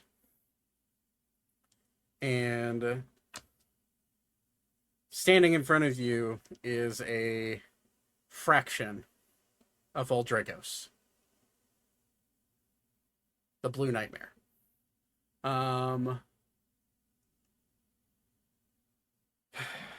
Leon will look at Uldragos and say, "Oh, your dragon form is suitable for being digested, but maybe your human form would be better. Go ahead. Shift, why don't you? Make it easier for me." And that will be his turn. Back to Ori. You are outside still. Can I offer some above board commentary? Sure. How come everyone we meet is like evil? Why is everyone so mean? I'd say probably 90% of my NPCs have done nothing but help you, actually. I don't know about that. They might turn around and I'm staring at a majority of the NPCs that are actively fighting with you. I don't know. They might turn their back on us. They I think might it's be the evil. PTSD from Leon. So Anyways. the man that killed a little kid's family in front of him. I honestly thought for a minute that Leon was going like the Leon we have right now would polymorph, or like would polymorph whatever it had into another Leon. It's a Leonception. Anyways, Ori, what do you want to do on your There turn? was the secret long lost twin. He had a twin. He died. Yeah, we killed him. Another twin. I think I'm just gonna go back to the rest of the group at this point. Okay. So here you're just full-blown sprinting? Yeah, I'm gonna move back here. Okay. So you're running at a, I believe your movement speed on all fours is 40, if I remember correctly. I don't. Maybe Can it's I just. do that? Yeah, you're. I mean, oh wait, can I run on all fours in hybrid? Yeah, you can. Oh, okay. I didn't know that. Yeah, I make it back there. Way. So, So 200 feet of 250. motion. Yeah. So yeah, I'm Okay. over here now. Okay.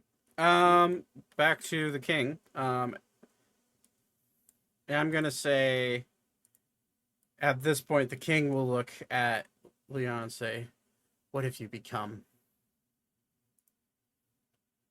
The little boy that I raised is not you." And he will turn around. "But father, you're the one that tried to sacrifice us to this thing. You're the one that successfully sacrificed us to this thing. I just happen to have a tough enough spirit to make it out. Now, not only you and all of my friends are going to pay, but all of Arun." And the king will rush forward, and at this point he will be where he's at here, and he will say, "If you will not stop, then I will be forced to kill you again." And that will be the king's turn because he uses action to dash. Onyx keeps attacking the Tarask outside. I'll just roll damage for that later. Echo, you at this point you are flying through the air. You have actually, because it is movement speed of the dragon's 80. Yeah, so you would have like just flown over the warhorse as they fucking teleported out of there. Zane and Malleus, you hear wing flapping above your head as he soars above you. And you do end up landing just slightly. I'd say you're about I don't know, you're about a good 50 to 40 feet back now of where you landed. Because that's 400 feet of movement each time. But that is your action. Elka, you are now within about 100 feet of Leon. What would you like to do?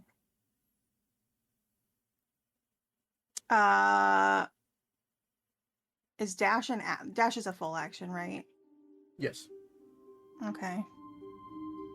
Then I don't think there's any way for me to get close enough to him without wasting my action. So if I dash, that would be 60, and then I can hop another 25. So you could literally land right next to the king. Okay. No, wait, hold on. 60, 30. Yeah, right next to the king. Right? No, you would be 10 feet in front. That's where you would land with your bunny hop. Yeah.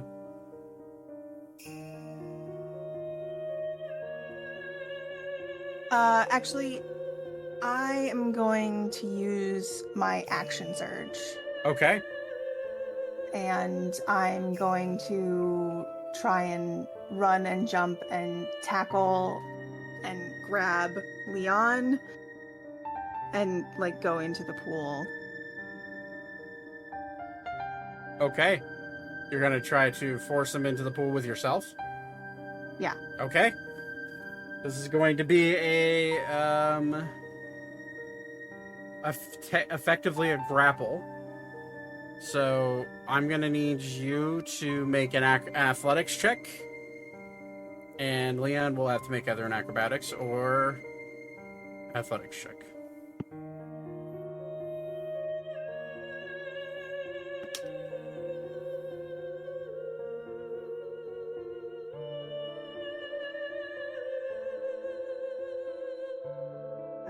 I rolled a 19. 19. In this state, Leon's athletics is actually higher. Would I be allowed to roll acrobatics instead because it's higher? My No, acrobatics is no, higher? because you're Okay.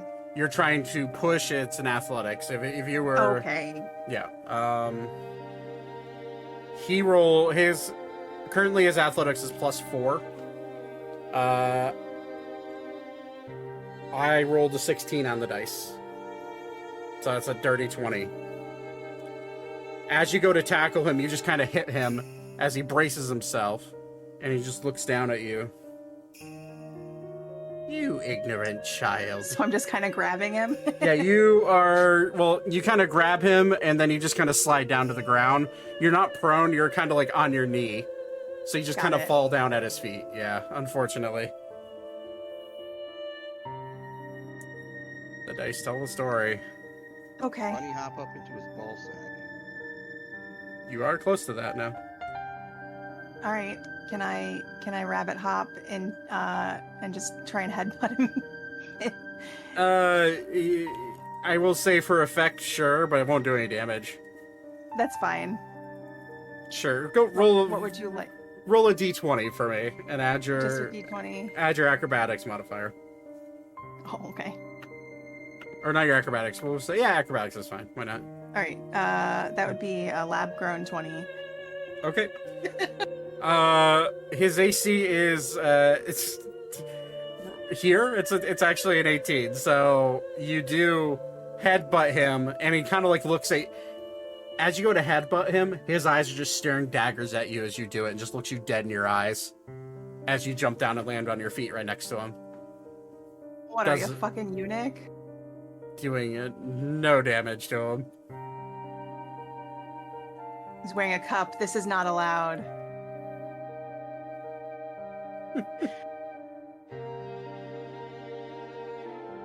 Were you trying to headbutt his nuts? Yeah. Oh, I thought you said you were trying to headbutt him in the face. Oh, well, no. No. His junk. Oh. Well, yeah. I will say, I thought you said you were going to headbutt his head. Sorry, I misheard. I'm going to go and drag that token on. So, when you go to headbutt him in the nuts, nothing's there. He's a Ken! No, he's undead. Anyways, Same thing. Oh, wait, hold on. You lose your junk when you're undead? I have questions. Yeah, rigor mortis. Did And, it just get fall off? Did he run into the corner of a wall and is like, ah, shit, my dick? You don't know what his life's like. I mean, it would explain why he's so angry. Yeah, you're not wrong. All right. Well, anyways, so you're just standing right next to him, looking up at him, next to the pool. Okay. Okay.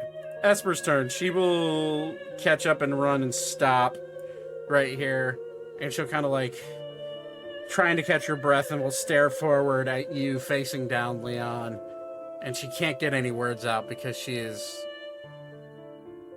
actually. Fuck. She looks abnormally exhausted. I will say that.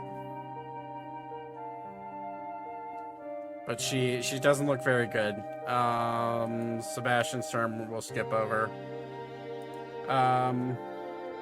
Thaddeus, you are invisible about 100 feet away. Queen just ran past you, not paying you any mind. Okay.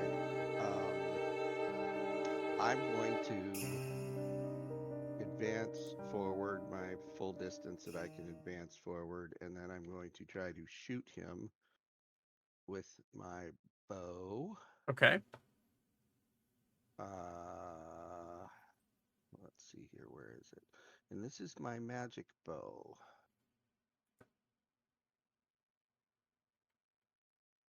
Whoops. Why did I have advantage on? Can I re-roll? No. You just take your first roll. Okay. 17. Beep is right here. Okay. 17 just misses in this state. Peachy. Okay. The arrow, I will say, the arrow it actually makes purchase with his body, but you hit him in the chest and it just goes straight through as his rib cage is now fully showing and does no damage to him. Beep, on your turn, you step through a dimension door riding a warhorse that is Weavra. Which I believe I actually... There you go. Don't have a warhorse wearing a turban, but I got the token for it. There you go. Excellent. Yeah. I'll put you over there. I'll go sit in the corner. So just warhorse steps through with a fucking a cat man standing sitting atop with a kazoo in his hand. What would you like to do?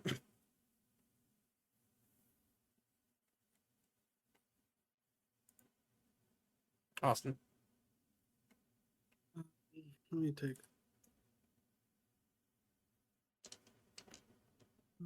Let's see.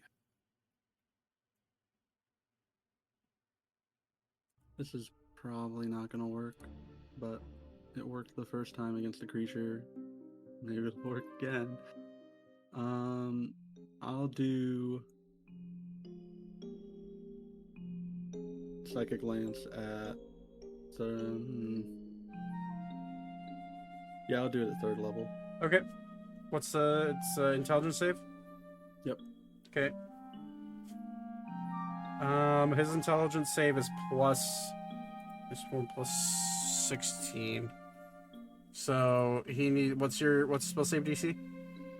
18. Okay, he has to roll 2 or better. Oh shit. Okay. So Yeah, okay. rolled like shit, but still, yeah, he succeeds. But he does take take half damage. So that's still a thing.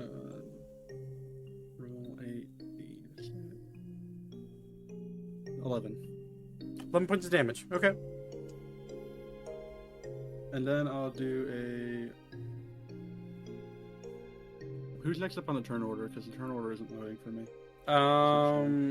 Yeah, It's Zach, Weaver. because we're on a different map. Gotcha. We gotcha. don't have the turn order anymore. Understood. It would be Weavra. Who's next? Who's currently a warhorse? Vivra still has the Bardic Inspiration, though, right? Yes. Correct. Okay. Then I'll give it to... Next in the turn order would be Zane, but he's too far away. I'll give it to Thaddeus. Okay.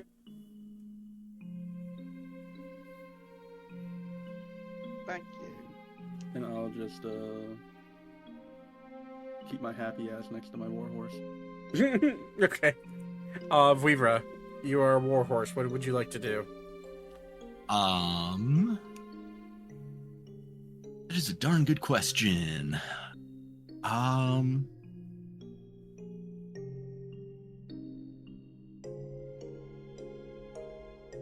about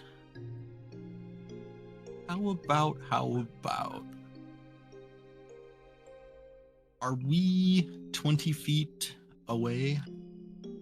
AKA, could I move 20 feet straight toward a creature and then hit it with a hoof attack on the same turn? Technically, you would have to... You're 25 feet away. But you know what? You know, the dimension... It's at least 20. I'm gonna say yes, and I'm gonna say the dimension door. You could probably put wherever the hell you want on this map. Wait, why don't you buck him? Buck him into the water, into the stomach acid. I mean. I mean, that's kind of what I was gonna have tried to do. Yeah. So I will say Elka is in your way. Yeah, that's true. I probably couldn't. Can you do it diagonally? I have to move at least. Oh yeah, because Can you do it over my head? I am kind of short, and you're a warhorse, which is tall. Warhorses are 10 feet tall. That is true. I mean, you could try to buck him with try to knock him back into it. We could, if it hits, we could maybe do like a strength saving throw to see if he can resist being knocked back. I mean, that's just kind as an idea. Yeah, my whole thing is there's the warhorse has trampling charge. If the horse moves at least 20 feet straight toward a creature and then hits it with an attack on the same turn, the target must succeed a DC 14 strength saving throw or be knocked prone. And then I could potentially stomp on it again. But if I can't do that, you know what? Is transforming back. Okay, so I will go ahead and just use my bonus action to revert to my normal form. Okay. I feel like I'm going to be a lot more useful as a boom, and then I will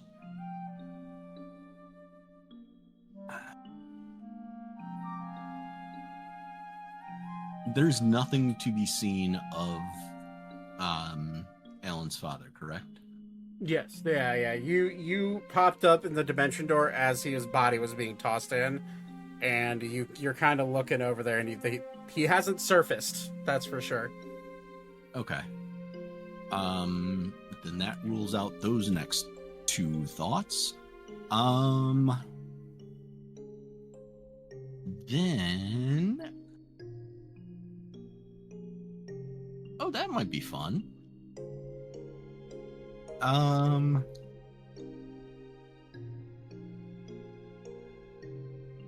Oh shit, that's a bonus. Fuck. Action economy. So much for that idea. Taking a look at the fraction of Oldragos, does it look like he is going to jump or? It looks very much in a daze. Okay. Like it's just staring aimlessly down at this pond. And I'm gonna thorn whip him and drag him back 10 feet towards me. Double check what his AC is. That should work on him, but I will. Yes, that does work. Okay, thorn whip him. He's considered a large creature, so yeah, the creature is large or smaller. Okay, so how far do you pull him? 10 feet. 1, 2. Okay, towards you. Yep. Okay. And I'm hoping that that little bit of pain shocks him. Shocks him out of it. Yeah, 9 piercing. Okay. Well, we'll see. It does not. Like he's still the bad guy. This is a fraction of Eldragos, the great blue worm that you guys captured. That, if you remember correctly, on the outside was actually helping you fight the fight. Yeah.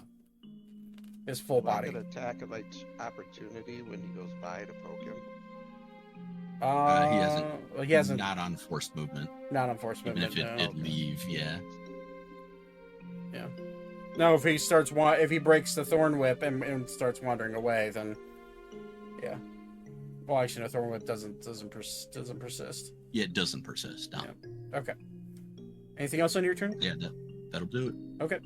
Malleus. Actually, wait. Yes. Second thought. I am going to move 5, 10, 15, 20, 25, 30. Okay. Malleus and Zane, because you both are kind of pretty much right next to each other. You both arrive next to the queen on this turn for your full sprint. Okay. What you see in front of you is Elka facing down, or facing up, I should say. Leon, who is currently staring her down, just floating above her, paying almost no mind to anybody else in the room. His eyes are just directly on her. And Malleus, as he runs up, he's like, what the fuck? What? Oh, shit. And that's... And Malleus will roll perception check. You do me a favor and roll perception check, actually, Zane. Oh, that's horrible for me. I hate that. Yeah, it's a 6. Okay, yeah, you're too tired to too busy catching your breath. Malleus, however, rolled pretty high. He will immediately glance over at the queen, who is pale-faced and looks like she's about to pass out. But anyways, that's your turn. It's now top of the order, Leon's turn. Leon will take a nice, deep, undead breath and look down at you, Elka. Well, if you are, if you offering to throw yourself in as tribute, you could have just said so, my dear. As he will cast Dominate Person on you. I'm gonna glare at him and tell him that I'm only going in there if he's going in too. Okay. I'm going to need you. Cutting words. Okay. That just lowers the saving throw. Yeah. That's by 1d10. Roll d10. I roll a d10? No, he does. Oh. 10.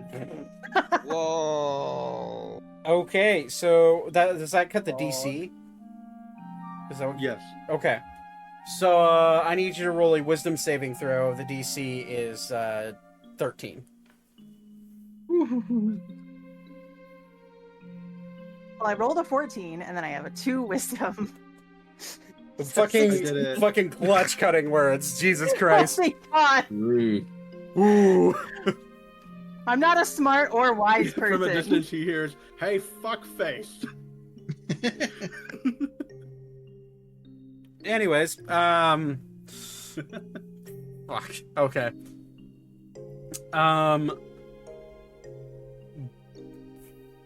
Okay.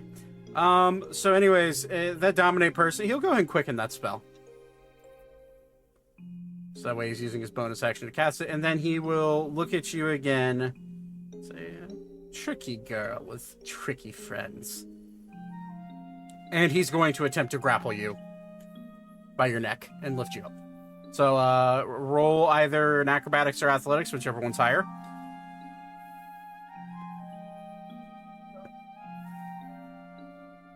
$18. That's... I rolled badly. Yeah, I did too. Oh, thank God. I rolled a 13 on the die. 17. What the fuck? Woohoo! Fuck it, bitch. He goes down to grab you, and he just dodge out of the way, like, and he looks pissed. But that's his turn. For now. Ori, you are full-blown sprinting 200 feet at a time. You'll be here. I'm going to say, for the sake of ease, you'll be here next turn. Okay. It's now the king's turn. The king will say, "You are not killing anybody else here, Leon. The only one dying is you." As he will cast Banishment on Leon. Which, Leon, that's a charisma save, right? Yeah, charisma. That's a fail, but he is going to use a legendary resistance to succeed. The king will then fly forward, sword drawn. And his sword is like that of a... Zane, I think you might be the only person, along with Malleus, that has ever seen a blade like this. It's long. It has a short handle, but there is no large hilt. It's just a almost like a guarded hilt that goes over his hand. But the blade is long and thin and curved. But it comes to a very sharp point at the end. It looks like, for your sake, it kind of looks like a hybrid katana, rapier mixture. Some really weird, really weird, like fey elvish blade, and it's glowing a bright gold hue as he draws it. But that is his turn. Eiko, you now appear. You're just behind this line right here, so you have all your movement on this. I'll just fucking put you. You are with the group along with Aragon, so you're right here. What would you like to do? I guess just stand there and look pretty. Well, no, you have your full action, so. I know. Will my bow do anything to him? Yeah, it would. It's magical now. Right. That's...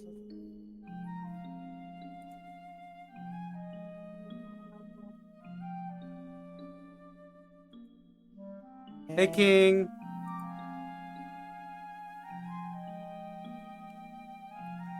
And wait, what is your play? Square it all. What? That's a 14 to hit. You rolled a 2. I was like, "What's your plus to hit?" Surely it's not that bad. I look at plus 12. I'm like, square it all. Yeah, I suck. No, sweetie, you just have bad luck. Yup. Jesus Christ. There's the Eiko we know. Yeah. Anyways, that misses. Don't Rangers have extra attack now? They should. Yeah, you can shoot again if you want. Let's miss again.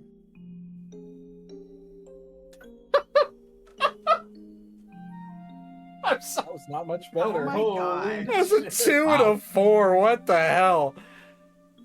Out of curiosity, Squirtle, roll one more time. I gotta see it. Yeah. Don't, he's gonna roll a 20 and... Of course. You fucking bitch. Alright, I'm getting on Aragon and I'm going home. Oh my God. That's great. That's fucking amazing. Okay. How the fuck did I live this far? That's because you haven't been here for half the campaign. That's why. He just Eiko's off doing Eiko things. He works better alone. I think we've learned. Yes. It's funny. You just don't see him miss all the time. Yeah, no, well that's the thing. Eiko has all the action economy to himself. He's by himself, it's his turn all the time. Okay. Anyways, Elka, your turn. What would you like to do?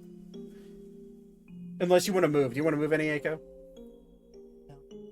Okay. Well, Aragon doesn't get... Actually, sorry. First, you get your bonus action to command Aragon.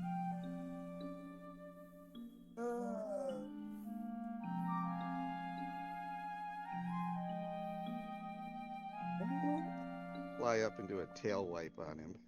You can command him to use any of his attacks. You can command him to move. To get in position.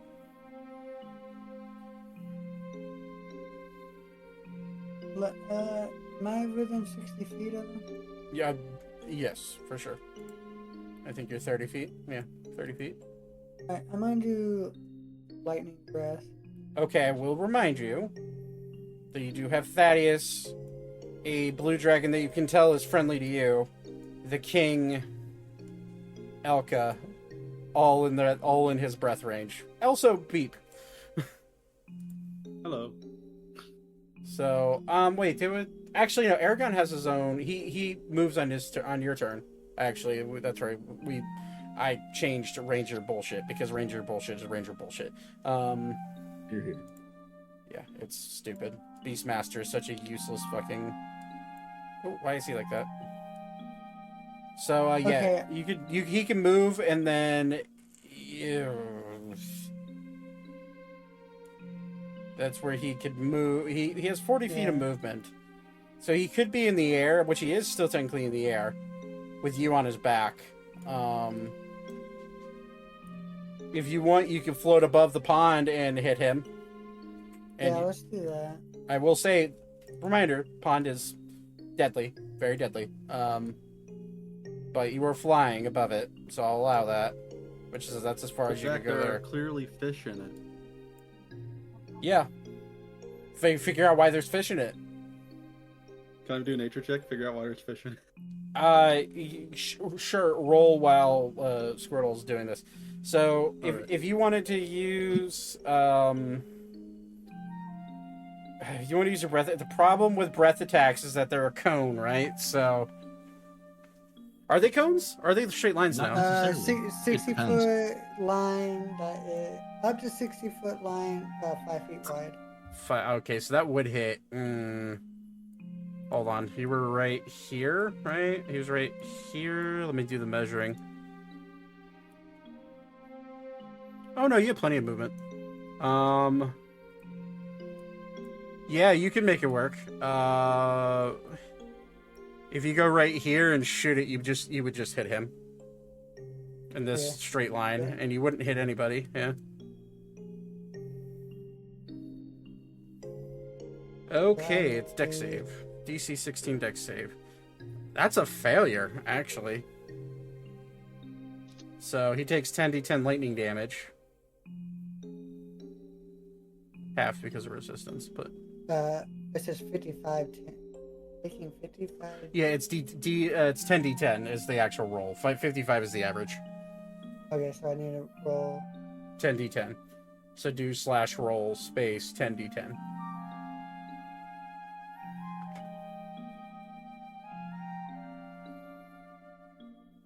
$44 points of damage, halved, because he's resistant to lightning. But as a good blast of energy, it hits him, and he immediately turns around like, "Where did you come from?" And that will be that's all your movement and action economy. So it's Alka's turn. You just watched Leon get blasted by a lightning breath. What would you like to do?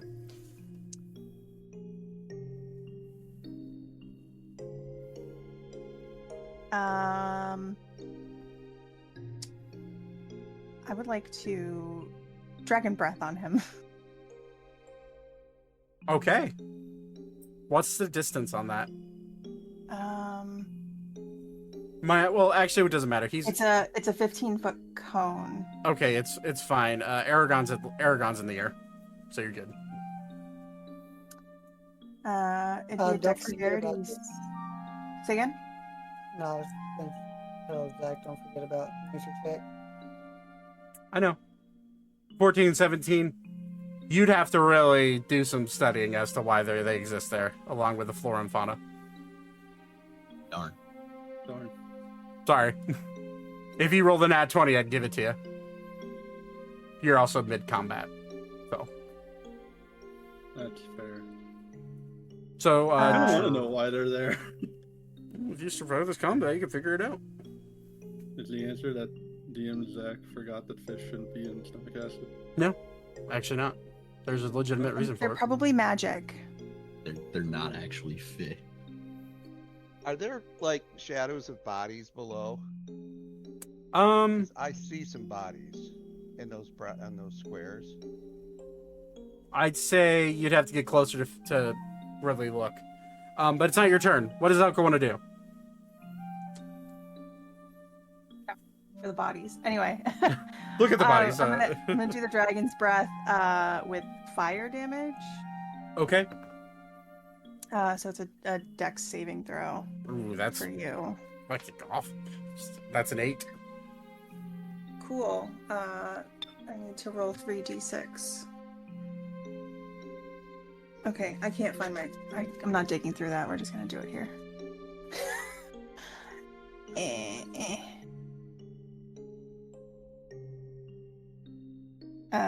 What? Oh my god, I rolled a fucking 4. For damage. Oh. It's for fire as well. Yeah. 2 1s and a 2. That's rough. That's halved, so that's 2. That sucks. Oh, that's just how mad I am. You just Welcome breathe. to the party. My barf some flame at him. Fair enough. Ooh, okay. At I'll the stay end. where I am, though. Okay. At the end of your turn, Esper's turn, the queen. The queen will look pale. Will look pale at close glance, Zane and Malleus. As you stand up beside her, you feel cold exuding from her body. You see her eyes start to sag a little bit, as if hasn't slept in days.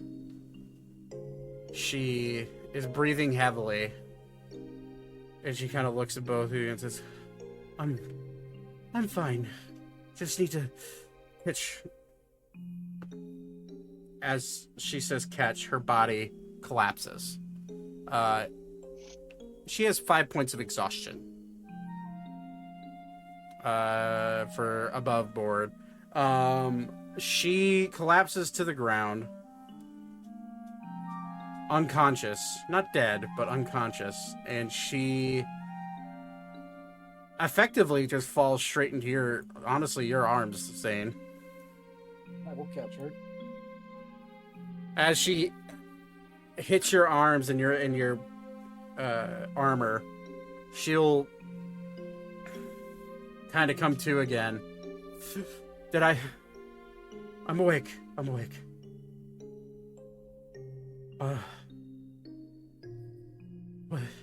Sorry.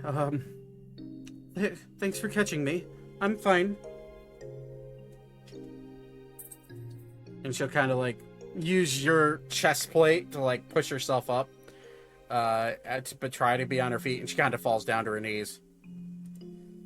I guess maybe I shouldn't have gone as hard as I did. Unfortunate circumstances. You don't happen to know any healers, do you? As she kind of like sits back and she can't move anymore. That's her turn. Thaddeus, you are currently standing next to a dazed and confused blue dragon that doesn't seem to be aggroed to you whatsoever. Okay, I'm going to scoot around him and come to here. Okay. And I'm going to attack this little bitch. Okay, roll and attack. You do not have sneak attack because you are not flanking and he can see you. But he does because there's an ally within 5 feet. I thought it was flanking. Oh, is an ally within 5 feet for rogue? Okay. Ally within 5 feet. It's not advantage or anything, but it's Oh, if okay. he hits, he gets the sneak attack. Yeah. Thank you for telling me that. I'm glad. For some reason, I thought it was only if he had advantage, but okay. 21 hits. So roll your damage plus sneak attack. Damage. There's sneak attack. There you go. That's not bad. I have poison, but I don't think it works. But You've tried stabbing him already, and you knew. Yeah, he poison didn't work on him. So that's 35 points of damage. Very nice. You stab him, and he just looks at you and grits his teeth. Pathetic. As he spits a little black ichor out of his mouth.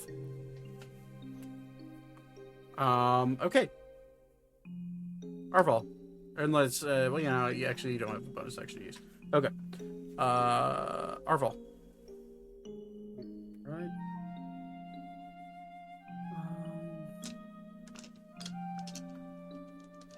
Anyone around me look like they need like healing? He hasn't done any damage really at all since you made it to this chamber. I'm still about half health since I ran out before the heals. Elka looks pretty rough, actually. Yeah. All right, we will do mass cure wounds. Okay. At what level? Just 5? 5. Okay. Yeah. So you want to roll your dice and choose who gets what. Remember, in this campaign, you can stack them.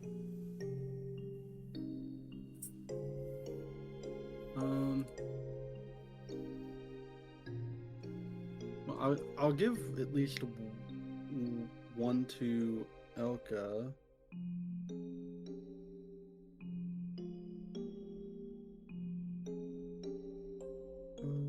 Who else is like really needs it in the party?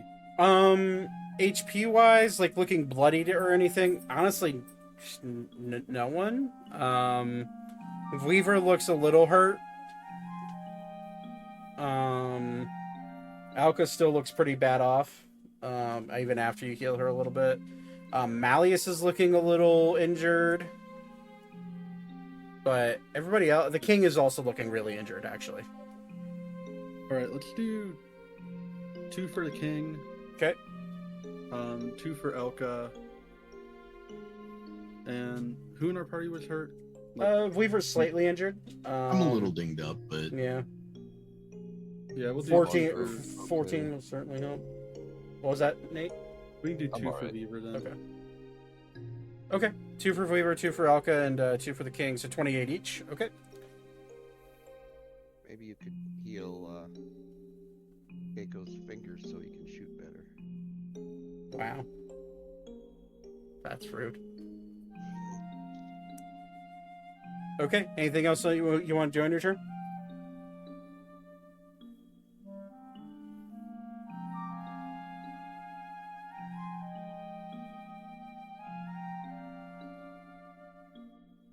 No, I think I'm good. Okay. Cleavra. Okay. Now we're in a weird position of 3 or 4 mixed priorities.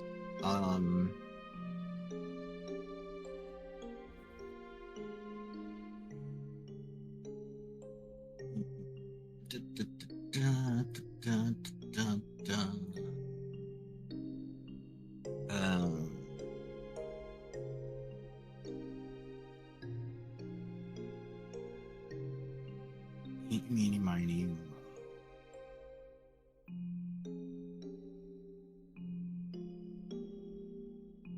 I am going to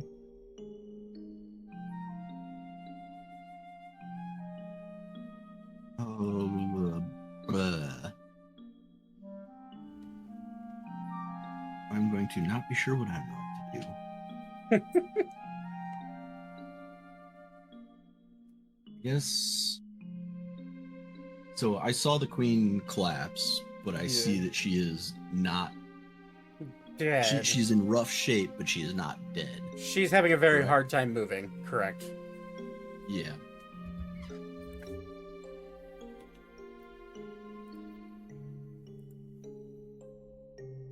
I'm going to go ahead and 5, 10, 15, 20, 25, 30. And I'm going to see...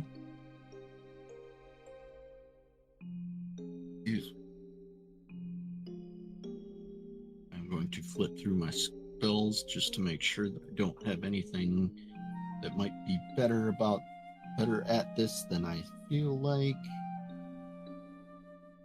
That might be slightly better, but no.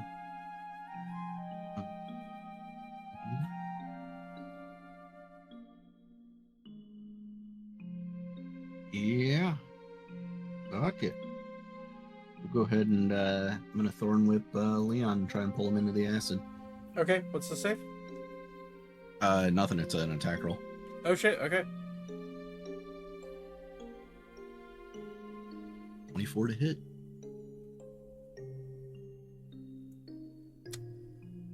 You know what? Shield will put him at a 23. That'll do it. Cool, because I was about to use the bardic inspiration too. Yeah, Leon is pulled 10 feet this way. Yep. Question: does a thorn whip take him out of a hover? Does it knock him to the ground? It does not say, so no, it just pulls him 10 feet closer to me. Okay, I will say his foot touches the water. I'll say in quotation marks. His foot will touch it, and immediately he'll pull it off, and he'll look right at you. He's still hovering above. But he's now above the pond. That was tricky. How what? In our past dealings with him, Mm-hmm. how can I tell how strong his hover is? Well, seeing as his hover, what you gauged was a mixture of a hover between his wings and actual magical means of flying. Pretty strong. Pretty strong? Yeah. Although I will say his wings are withered and black bone now, and they're smaller than they ever were. That's why I'm kind of giving you the idea that when he pulled him, it jolted him out of his. It jolted him kind of out of his hover, but it was just enough to he was just enough to capture himself above board. Concentration check. Okay. Yeah. Well, actually, I still think this makes sense.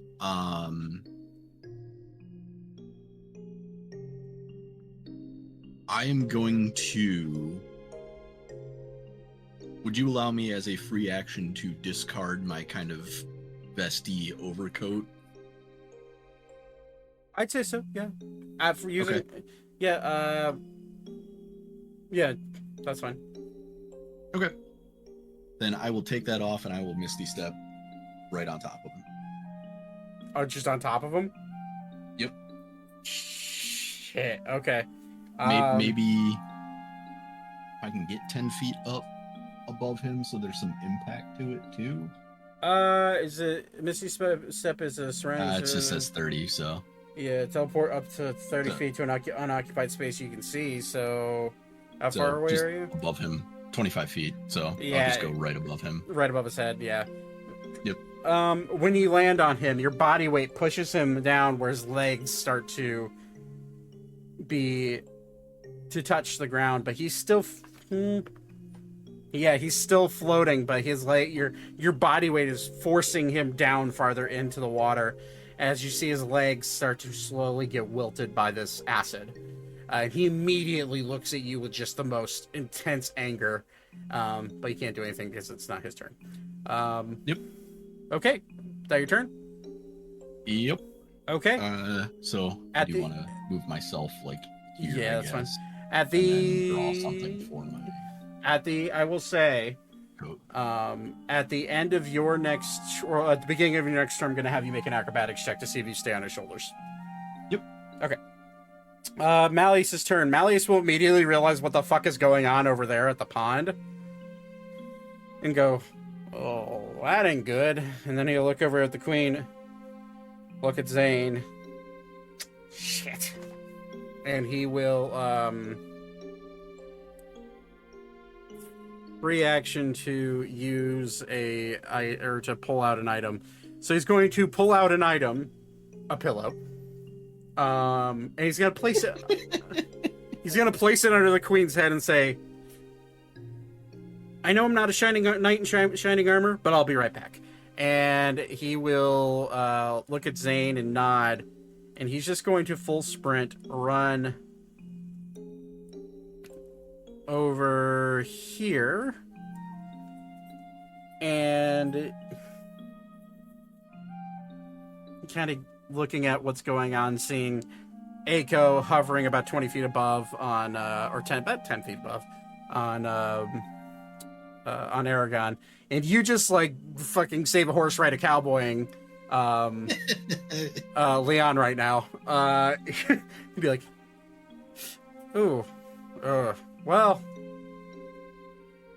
I guess if the goal is to get him in, and he's going to cast Gravity Sinkhole at his feet.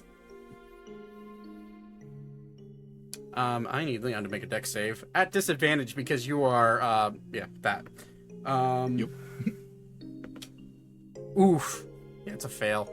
Yeah, he'll have to use his legendary resistance to succeed, so it doesn't drag him. However, you do see a black bead form within the water and start to rip Leon down towards it. It's just out of range. Yeah, it's just out of range for Aragon. However, you, Vivra, are on top of him. So I need you to make a dexterity saving throw as well. Mm.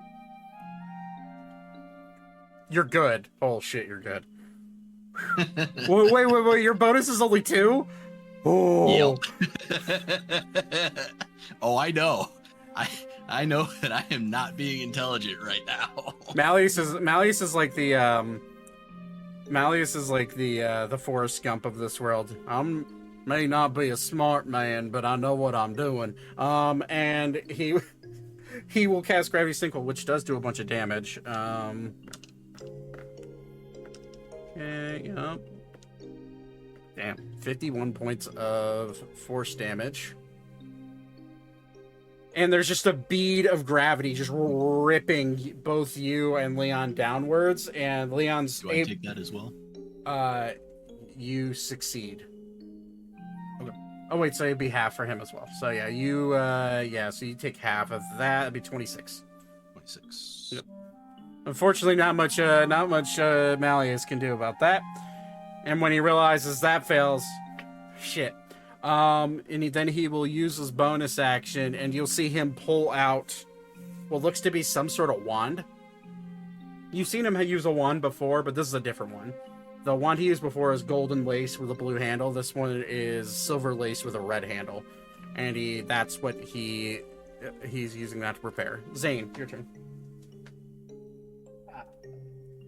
Jesus. All right.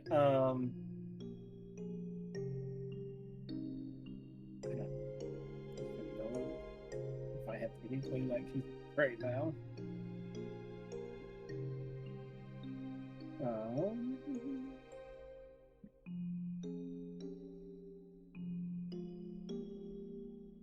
Hang on.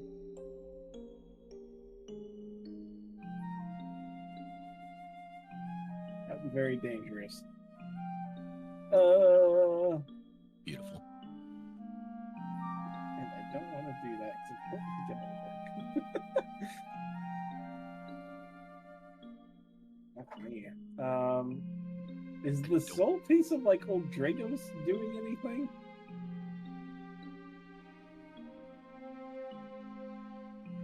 Zach? Sorry, mic was muted. It is standing there being dazed and confused.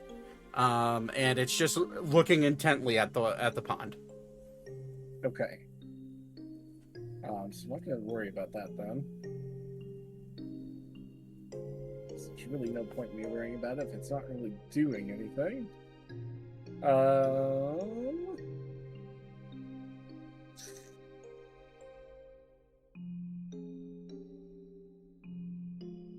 Good gracious, I don't know if I have anything I can really do to help here.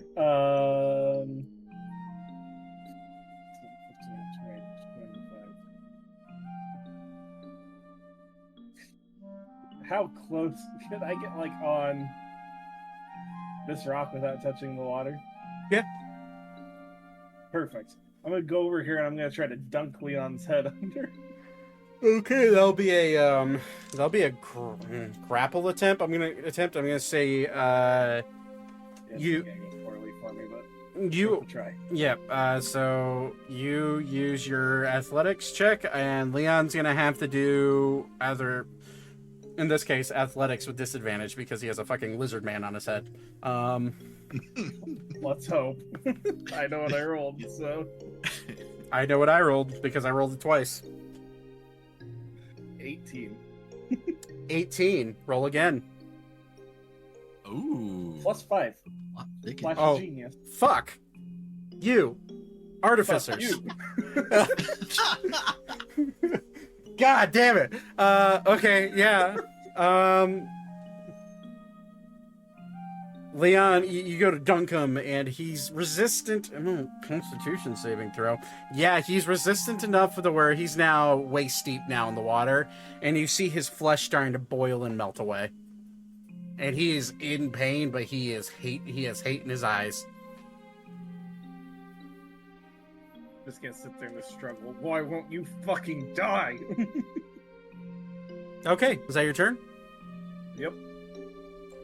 All right, it's Leon's turn. Leon, in a frustrated look, will look directly at the dragon and smile, and then look at you. I win. Come here, old Dragos. And you'll just see the dragon starting to wander. Pushing the melons out of the way. Oh, god damn it. Magic, do me a favor. Yeah. Roll D20. 14. God damn it. Okay, the dragon will just slowly walk, and its wings will smack Malleus.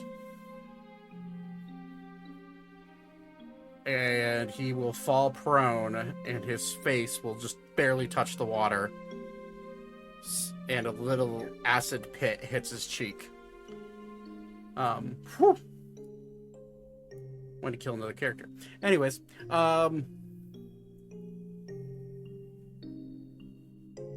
the dragon, the fraction of all Dragos, will step in, and as he steps in, the pond will turn a bright lightning blue. The lightning will start to shake and erupt out of the pond. You'll see the body of this fragment of Dragos start to be eaten by the acid. And Leon will just look and smile. Say, my job here is done. And he will willingly drop his float spell and fall into the pool with you on his back, Weaver. Can I grab Weaver quick and pull? Nope. What about can I quickly trust the process? dimension- Trust the process. Yep. Okay. I had thoughts as well, but Yes, just trust the process. The fragment of Dragos will fall deep into the pond. Lightning will start to shoot out, and all of you will feel a earthquake rumble over Arun. As the earth begins to quake, Vivra, your body starts to burn and sting. And you feel your blood start to boil from your toes to your shoulders. You're just waiting, you're hardly waiting above the acid. You go to move your arm to try to move forward and swim, but Leon grabs onto your leg from the depths and begins to try to pull you downwards. Make an acrobatics check.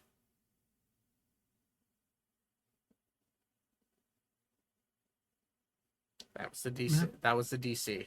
As I was gonna say, I've also have the bardic inspiration still too. Okay. As a skeletonized hand of Leon lets go of your leg, you begin to realize that your scales are actually more resistant than you thought to this type of acid. They are boiling, and it does hurt, but you're not being absorbed nearly as much as decaying flesh is, and for some reason, not nearly as fast as the dragon. For you are not of Fey blood. And before you have an idea of understanding of why you aren't being absorbed by this acid, the dragon disappears.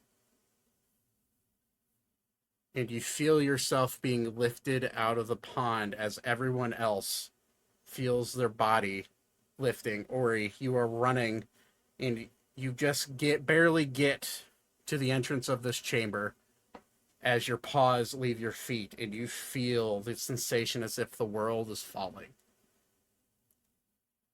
As you begin to try to conceptualize exactly what is happening,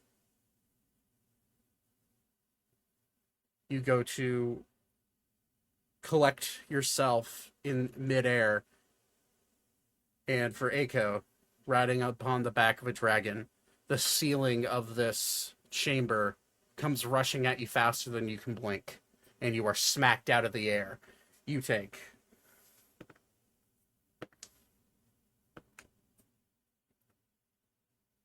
72 points of bludgeoning damage. Ooh. Along with Aragon. You are smacked out of the air, free falling, as all of your friends are hovering about 5 feet to 10 feet above the ground. Water, acid splashing upwards at you. And as the gravity leaves your bodies, that's where we'll end tonight's session. Question. Sure. What about the gravity well from Malleus? Oh, that disappears after his turn. Okay. Okay. Yeah. That's like a blink and you'll miss it type of spell. Gotcha. Yep. So, anyways, thanks for playing. I will say though, you do take damage from the acid, which I rolled. You do take 89 points of acid damage. Ouchies. Doesn't quite dissolve you as bad though. You know what? That is enough that I will, if I have a reaction, go ahead and absorb elements. Go for it. So it's 45 points of acid damage. Wait, are there fish in the pond because they're not Fey, so they don't dissolve? So it's still acid. Above board, yeah. I'm so smart.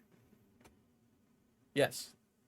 Only Fey can be dissolved in this liquid. But you'll figure that out. Anyways, the fish adapted to the acid. Yes. Somehow. We'll get there. All right. Well, thanks for playing.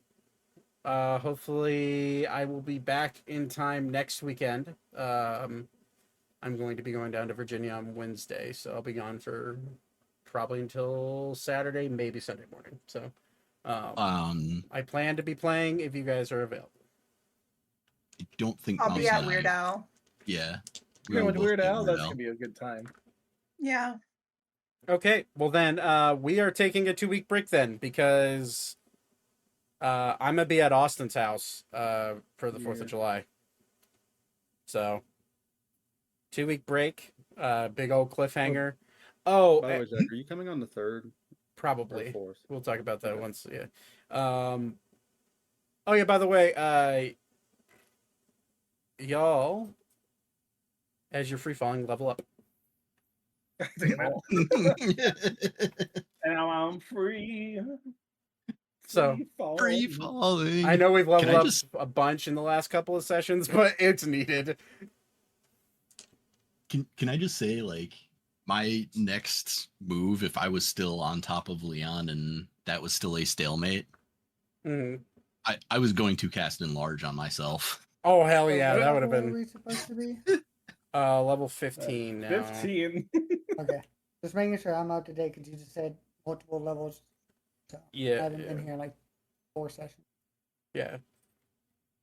But okay. Well. Yeah. So that would have been fun. Yeah. Well, thanks for playing. I'll be right back. All right, guys. Thanks for watching. I see a lot of you have been hanging out. I appreciate it. King, Tosh, Corgan. Thanks for chilling. God, I'm looking at my beard in the camera, and it's getting really long. It's getting really, really long. It's also really curly. But all right. Well, I gotta go take a dog outside because he's been begging for the last hour to do that. So I'm gonna go ahead and end it quickly here. Everyone have a lovely night. Everyone, like I said, we're gonna be taking another 2-week break, unfortunately, but there's nothing we can do about it. 2-week break. We will be back on July 13th. For whatever comes next. Everyone have a lovely, lovely rest of your rest of your week. And I'll talk to you guys later. Peace out.